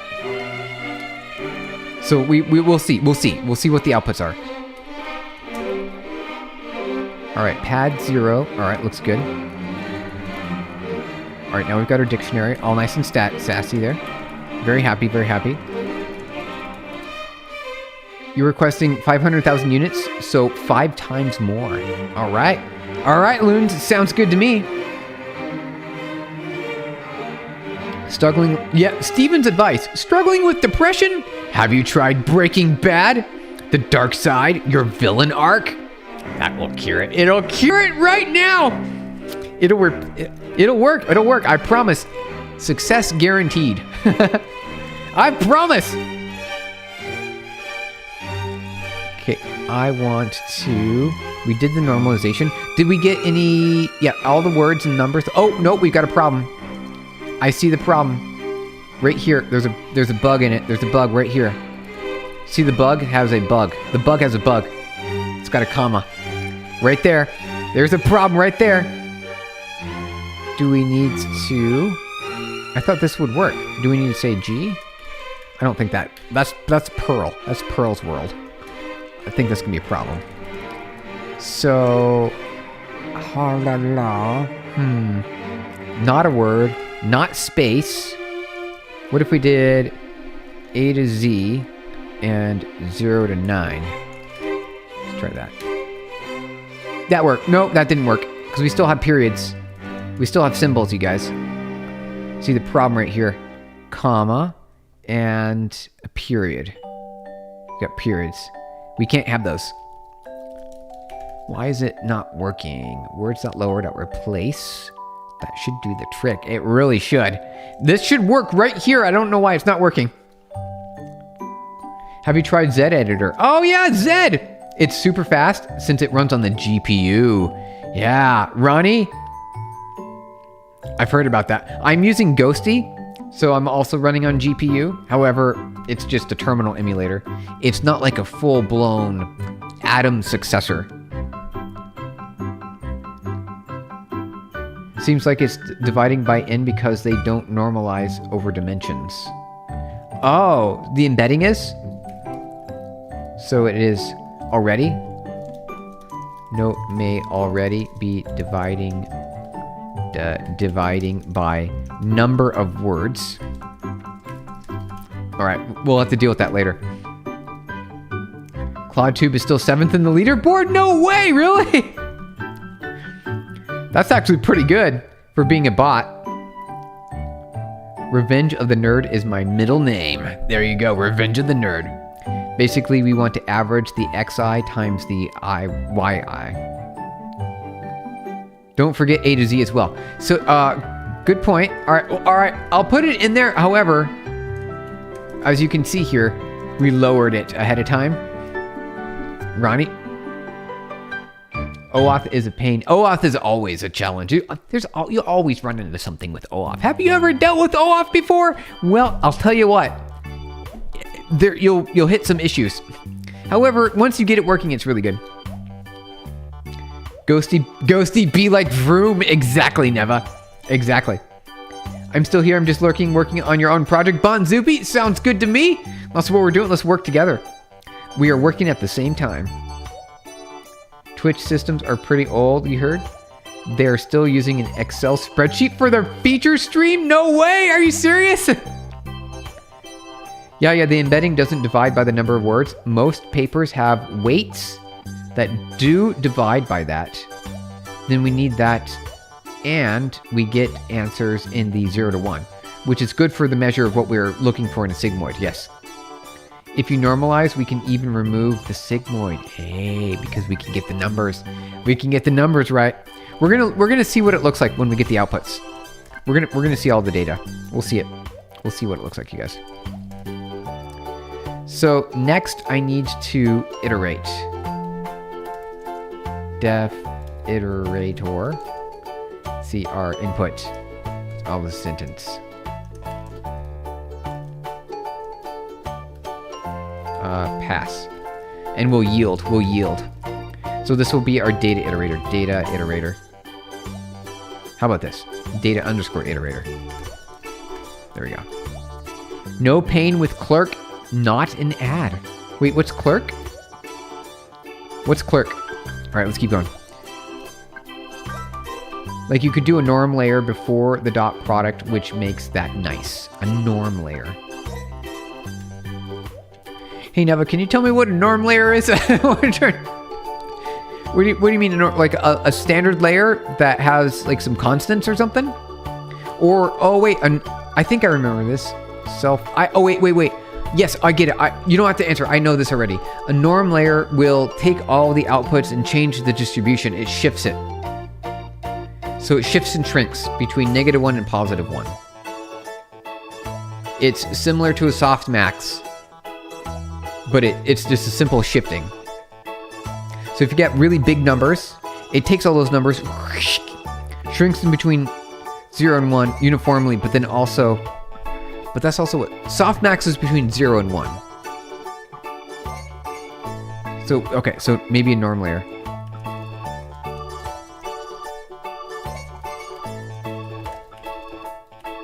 More like, since it's -1 and +1. Yes, norm layer makes the thing go back to a normalized vector. Yeah. Yeah. All right. Now we're on the right path here. So I'm pretty excited about this. It's the opposite of an abnormal layer. Yeah, I'd say what you're doing there, Kyle. I get your joke that time. I got it that time. Then you get a vect mult, which is on range -1 and +1, and you can just divide by 2 and add 5, or add 0.5 to get a probability. Ooh. I like the simplicity of that. I wonder how far we would have gotten. Okay. Data iterator. This needs to create the inputs and the output, because we're going to be doing an n-gram. So this will be an n-gram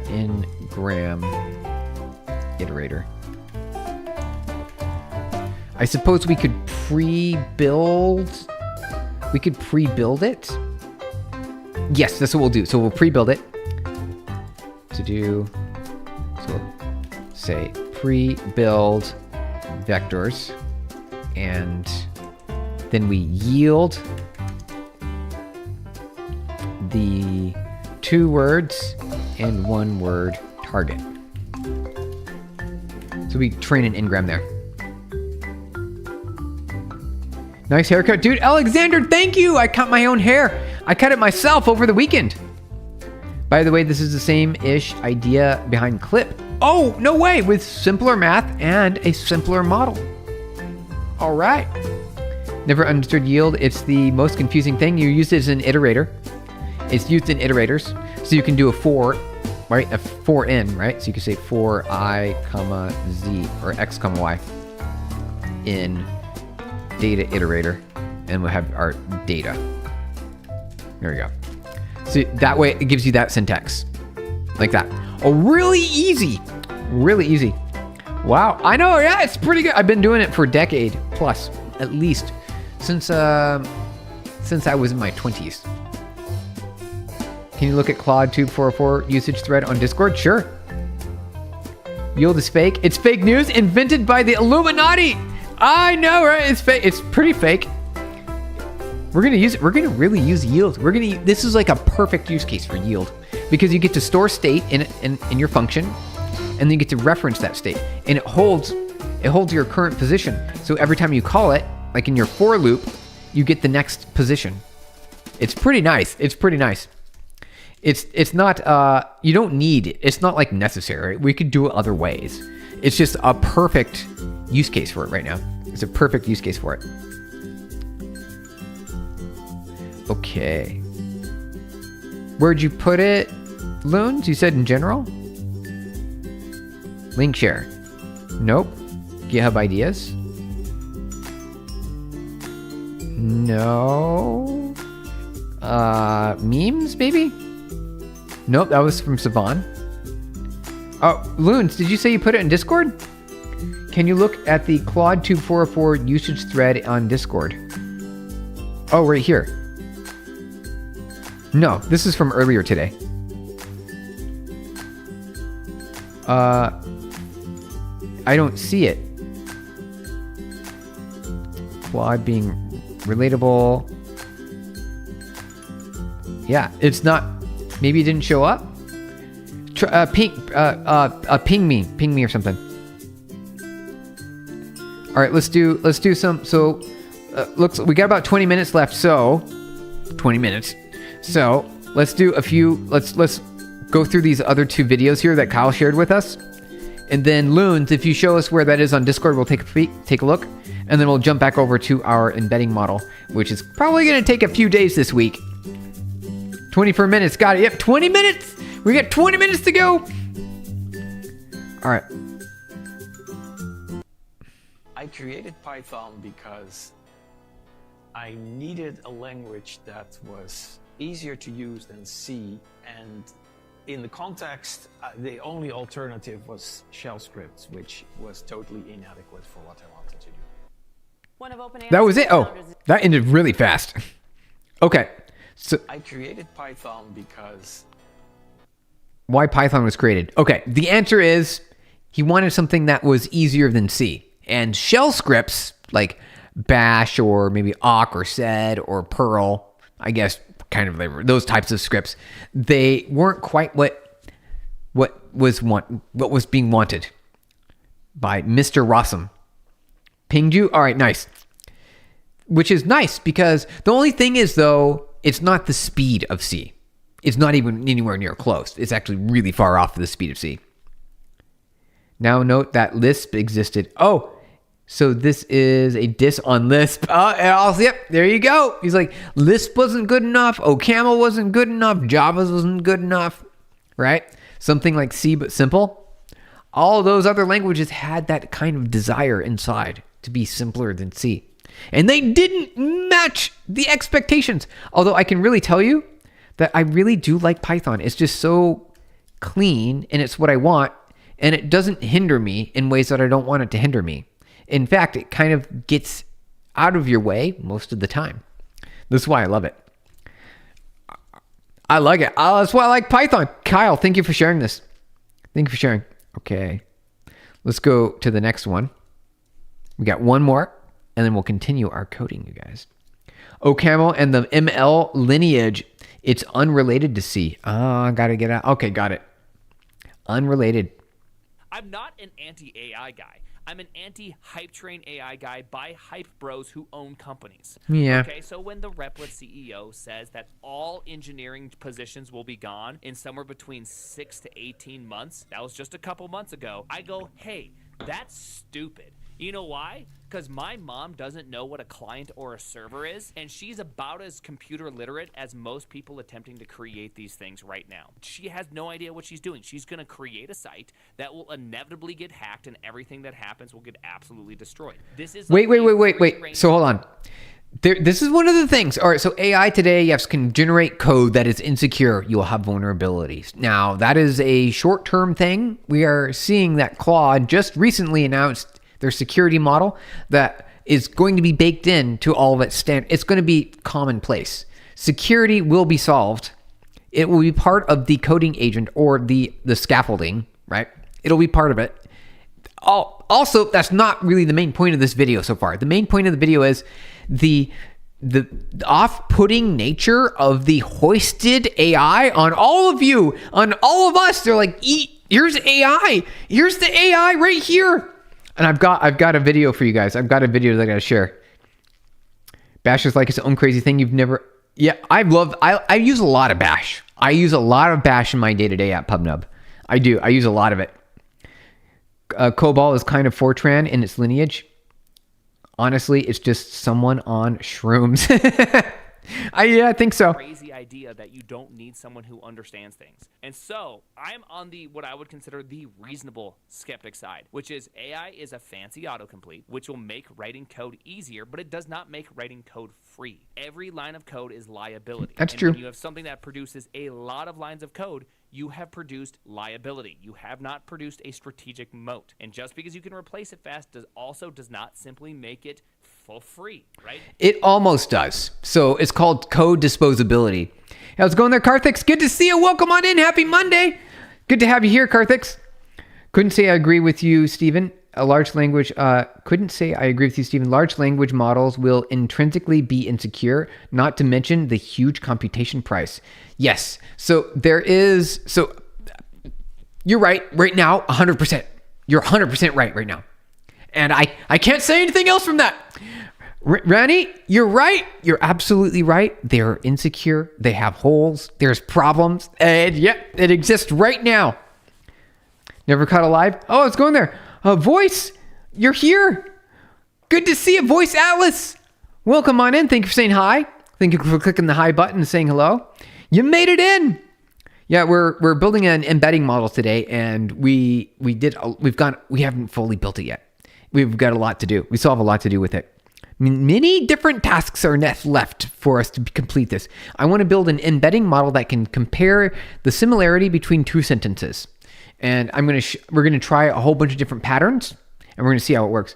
Large language models are usually bad for code quality, and that causes security issues. Security is just a symptom. It is. You're right. It's totally true. They are right now. They're insecure. They are going to be used, and they are currently being used to do checks. And you can also do static code analysis. You can do CVE scanning. You can do crate audits. Should be concerned about quantum encryption breakage. So, Cathix, not for now, right? Yeah, Loons has got it right. Not for now. We don't have to worry about it for now. Quantum encryption, we need a lot more qubits, because when you look at the needs to break very large numbers, we're talking about very, very big numbers, like numbers that are in the digits of like 1,000-digit numbers. 1,000-digit numbers. These are giant numbers. In the future, yes.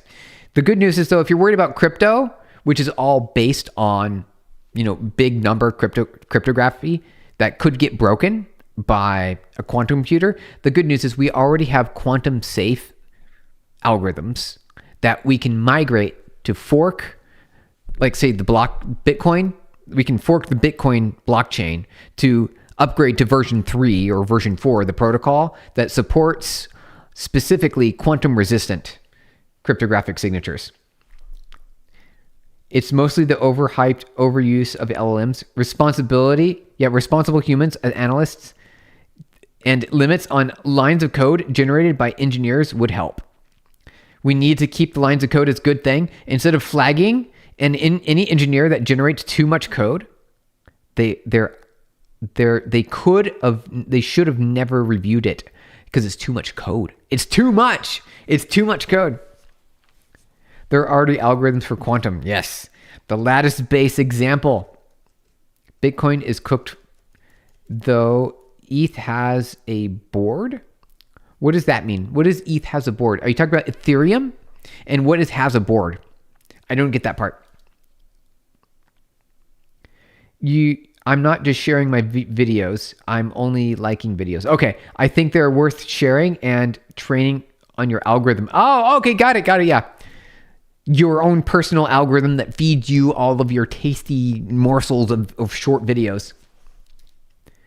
I saw Kyle from WebDev Simplified do this. Oh, that's it. Okay, nice little practice there. Can you look at the ClaudeTube 404 thread? I pinged you. Yes, let's do it. That's how he does his channel. Nice. Here we go. All right, we found it. There are people who are, let's see here, 1 second. There are people who are running Ethereum. They can fork the chain and change the encryption algo. Yes. But you can't do that for Bitcoin. Sure you can. I've seen lots of forks. I've seen Bitcoin forks. There's like warped coin. What is it? I've seen centrifuge Bitcoin. What do you call it? There's also cash Bitcoin, something like that. You can fork it and just change it so all of the signatures, when you're calculating with the nonce, mandates that the nonce is being calculated with a cryptographic signature that is quantum safe. You can fork the code. Yes, but you can also fork the ledger, and you keep the version, right? Because you keep the crypto signing version still there, so you can still validate the chain prior. And that's fine, that's done. And quantum comes out, no one cares. Because that has already been, that's pre-quantum. We're already good. We don't need to worry about the past. We keep the entire chain and the entire ledger. That's good. And then before quantum processors become prominent, we need to create version XYZ, whatever the version is, version 4 of the signature validation process when you calculate. And you can include that in the chain going forward. But forking the actual chain is problematic. Yeah, we all have to agree. Essentially, we all have to upgrade. So you have to upgrade all of the network nodes, everyone that's running on the network, to validate the transactions. You have to upgrade all of those software for everyone. And then you have to say, going forward in 2027, everyone must now use this new validation. Otherwise, the network will disallow it. And there might be some grace period there or something, I don't know. Probably still safe with the number of current bits, and since it uses elliptical curve, which is stronger than RSA. So we've got some time. We got some time, Ronnie.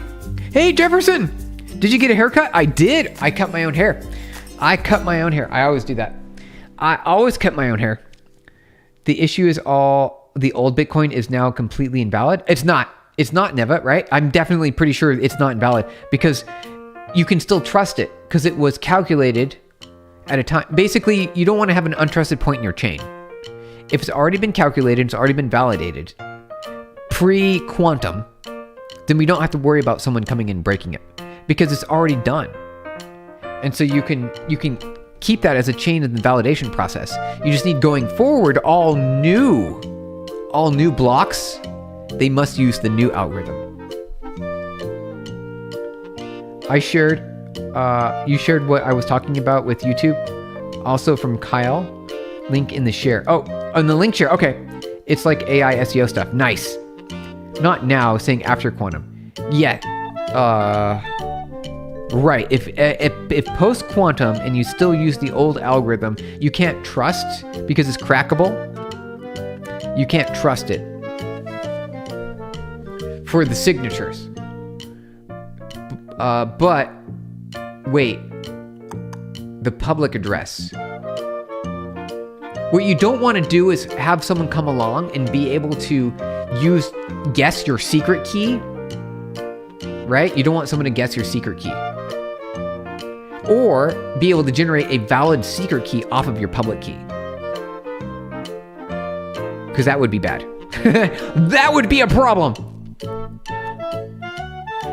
Saying you can make any old wallet and then give a private key for it. So you are as much of an owner as the legitimate owner. Yes, because you can make a second valid secret key. You can make a second one. You lost your wallet? Oh no! You would have to duplicate the network. It would have to be a full duplicate. So old Bitcoin unupdated wallets would basically become stale and hackable. Yes, okay. So that's a good point. We have to upgrade all the wallets as well, because a quantum processor would be able to take a public key and run a bunch of computations to find the, what is it called? The modulus for a very large number, which is very computationally expensive unless you're a quantum processor. And then you can calculate a dedicated secret key that would be compatible with the public key. So what you need to do is you need to have an upgraded blockcoin network, and then you need to tell everyone that they are upgrading their wallet to the new version, and you can move all your funds from your old wallet to your new wallet. Your brother got rich off Bitcoin and he didn't let you know, so I'm still salty about that? Oh, really? Just buy a whole bunch of Bitcoins. He told his other friends and he didn't tell you? One-way function, go burr. One-way function, go burr. You got it, Ranny. It's not a modulus, or you're factoring, right? It's a factor, right? You're factoring numbers to two primes. You got two primes. Small number, other small number, right? For the big number. Okay, so you need two primes. Got it. I think Claude is not the problem in Claude Tube. It's not like it's expensive. Okay, so we're at 2 cents. Oh, so you ran out of money? I still have $2.50. Oh, that is $2. Okay. Okay. Okay, that's not a lot. I think Claude is not a problem. It's something else. Hey, Donut Dude, good to see you. Happy Monday. Welcome on in. Good to have you here. We were doing embedding, and then we got sidetracked into conversations about what a quantum processor is going to do to the Bitcoin blockchain.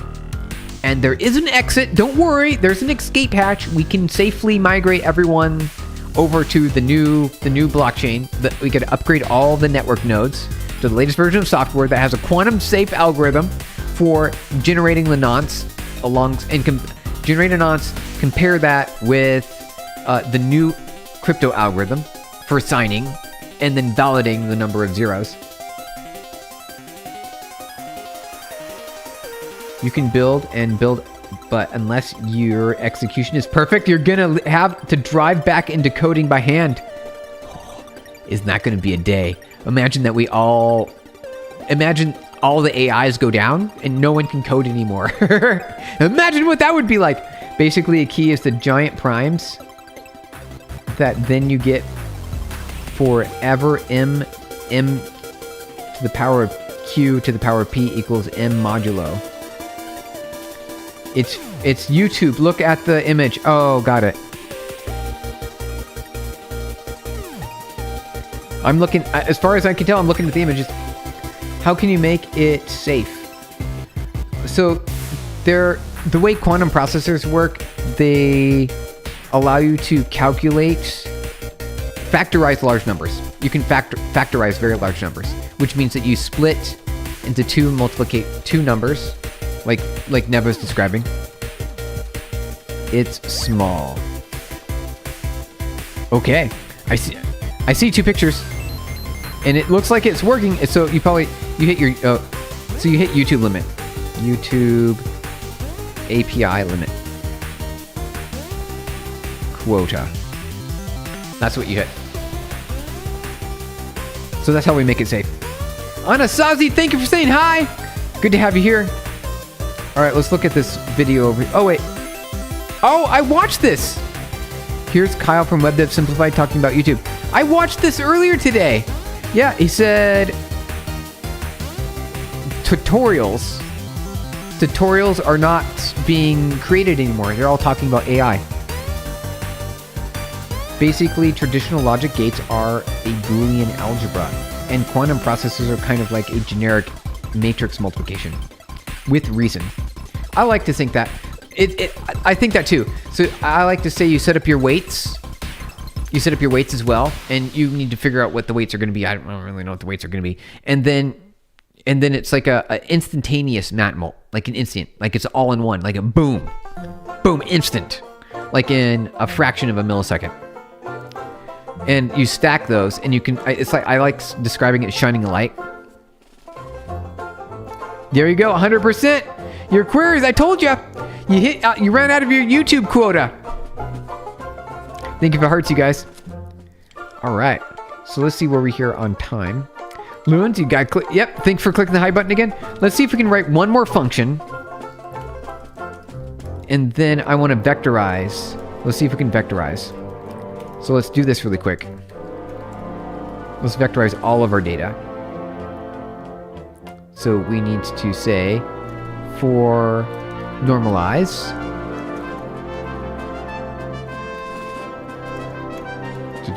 For word in normalize. Let's return a vector. Let's say, wait. Maybe we should return tensor? What do you think we should do here? I think maybe a tensor would be fine. Torch.tensor. Wait, torch.zeros. Z-E-R-O-S. Zeros. And then we need to do the length of the sentence. We need to have max context size. Let's not bother with that right now, though. Oh, wait. We need to normalize. Oh, so norms equals... Let me say len of norms. And this will be our this will be our vector. This is our vector. And then we don't need to do a for-in. We just need to return the position. I think, can we do this? Will this work, you guys? Do you think this will work? Torch zeros, length, norm, lens. We're gonna find out. We're gonna try it. The coding begins! I know, Catholics, so there's a little bit of coding there. 24 units left. Nothing is what we can all send. A single message. One left. One API call. You get one API call. So I want the... Let's see. For every... Oh, no. Wait. So for every word... Right, I forgot. So we don't want to do this. We don't care about this. We don't care. Because I'm doing things that are extra that I don't need to do. I don't need to do this. So this is our words, and then I need to return for... So this will be a... Return the output. See, tokens. I like this better. Let's do tokens. We'll return tokens.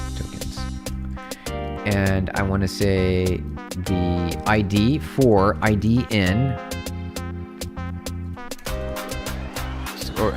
word. For word, here we go. Word in the norms. Yes. And then I look it up in the dictionary. Dictionary. There we go. That's it right there. Done. Easy. Vectorization complete. Gotta head out, watch this tonight. Have fun. Sounds good, Catholics. Good to have you here. Thanks for dropping on in. All right. Let's test this really quick. Okay, let's test it. Let's do our... So we got our dictionary, number of words. We got our words. The number of words. And then I want to test a vect. Vect test. Equals vectorize. Words. Print. Or vec. Let's try it. Loons, I'll try to add Twitch support for ClaudeTube 404, but in another life. It'll be in another life. All right, sounds good. All right. Vectorize is not defined. Did I type it wrong? Vectorize. Steven spelling issues, you guys. Steven spelling issues. What kind of coding language is this? It looks very formal. Hey, I was going there. Trade01. Good to have you here. We are coding in Python. See here. Coding in a little bit of Python here. One argument, dictionary. And we are building an embedding model. This is a precursor to transformer. an embedding model will allow us to compare two sentences and find how similar they are to each other. So you can use it for things like classification, NLP, a whole bunch of different things. A whole bunch of different things. You get a lot of use out of embedding models. Everyone's like kind of sleeping on embedding models. They're really powerful. They're used every time you go to an AI and an embedding model is being used. Every single time. Bet you didn't know that. Is that KDE desktop I spotted? Very good choice. Hey, Ronnie, well, I don't want to disappoint you. It is a Unix-based system. So I don't know if you can see here. I don't know if that shows up on your screen. Where Steven running a Mac. Yep, there you go. Yep, exactly. Embedding are more like part of a transformer. Yes, they are part of it. They are part of it. And they're used a lot for all of it. They are, you're right. It's just little teeny part. It's just a small part. M4 Mac. Peace Lord. We got ourselves an M series processor. We sure do. Very cool. Amazing work. Have a nice day. All right, Trait01. Thank you. Appreciate it. More like an embedding makes no sense without a model. I want it to though. It can't be trained. We're gonna train it. We are. Never. You can't. You have to say that it is possible to train an embedding model. It's gotta be. It's gotta be because I'm using embedding models myself and they've already been trained. We choose a basic model, and we train that. See? Okay, I'm fine with that. I'm down with that. I think that's okay. Did we get our vector? Python model. There we go, you guys. Right there. Easy. All right, so we got our vectors. Okay. But just an embedding is not possible. Just the embedding is not possible.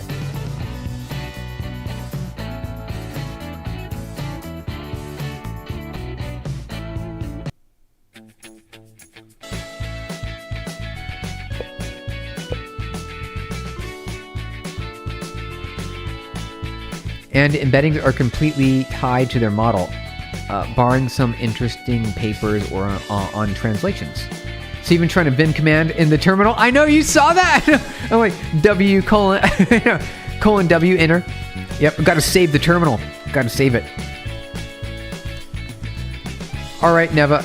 So my goal is to build an embedding model, and we might throw away some stuff, but I still want to build and train an embedding model. I think I can do it. What do you think about Steve Jobs? Steve Jobs, so obviously he had a really good way of working with people. Like a really good way. And it helped inspire them. It helped, chat and collaborate. He just had a great way of working with people. And I think that's actually really powerful. I think it's really powerful. From a visionary perspective, and like saying, hey, this is where we need to go and do things. I don't know if he doesn't necessarily fully get all the credit for creating all the amazing products that came out of Apple. He's just, so he had a really good way of maybe inspiring others to draw out that amazing innovation. Visionary. Yeah. So, I mean, some people credit him for the invention of the iPhone, for example. Let's say that. He did have a strong desire to have, really good compute in your hand, but that already kind of existed, and he just wanted to improve that further. And so he just took it a step further, and he, added touch support to, which touch already existed. Touch technology already existed.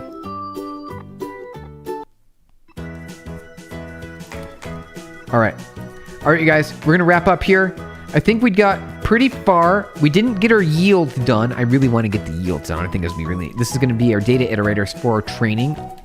We're going to pass it through, and then we're going to have a, what is it called here? So this will be our loss fn function. It will be torch dot nn dot negative log likely loss log loss. All right, I think that'll work. Just double check on that really quick. Make sure that does the trick. No, I want this one. All right, good. Okay.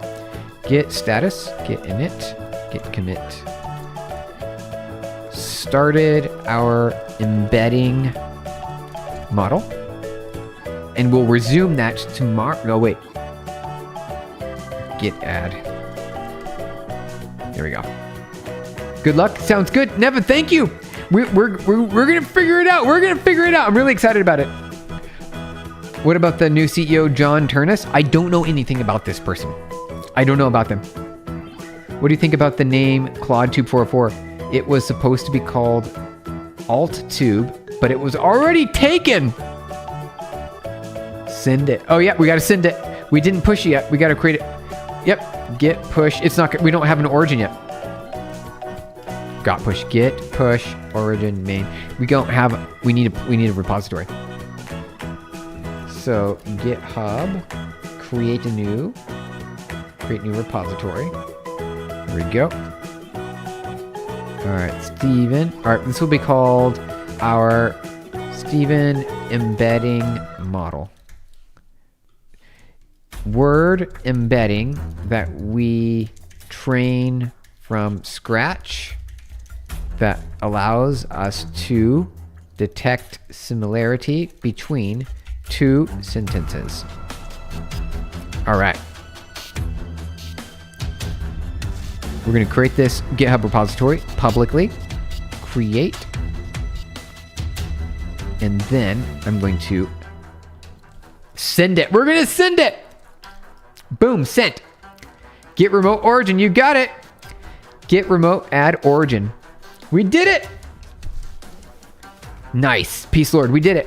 All right, you guys, thank you so much for joining me today. I had a lot of fun. We will be back tomorrow. We're going to continue our embedding model here, where we did a lot of the data manipulation, data vectorization. What's up? Watching. Oh, Oxnell, good to see you. Watching while my car getting washed. Oh, hey, we're right about to wrap up here. See, it was fun.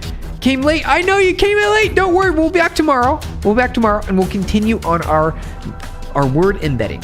We're going to train it. We're going to make this. We're going to make it work. We're going to do an n-gram bag of words, and we'll see how it works. No offense, but do you have some dyslexia? I might slur my words sometimes, maybe. Time forecasting. After this, we get a little bit of forecasting, you guys. Little bit. It's been a pleasure. May the 4th be with you all. Torva, thank you. Sure thing. Oxnell, it was a lot of fun. We will be back tomorrow. It was a lot of fun, you guys. Have a good rest of your day. Bye, everybody. Loons, thank you so much. Thank you so much for joining as well. Torva, thank you for joining. Good. Peace Lord, good to have you here. Ronnie, it was great to have you here as well. Got Ronnie. Neva, thank you so much for all the advice. We learned a lot today. Neva is fantastic. Neva knows all the AI, you guys. Thanks, man, for all this knowledgeable stream. You're welcome. We'll be back tomorrow with more. Mention ClaudeTube 404. All right, we did. Check out the ClaudeTube 404 on our Discord, you guys. Over on Discord, ClaudeTube 404. Right around here. Here you go. Well, somewhere in here. If you paste it again on link share, you'll see it. Oh wait, here it is right here. No, that's not it. This is something else. Anyway, it was good to have you guys here. Heading on now. Loons, thank you. Bye, everybody. Have a good rest of your day.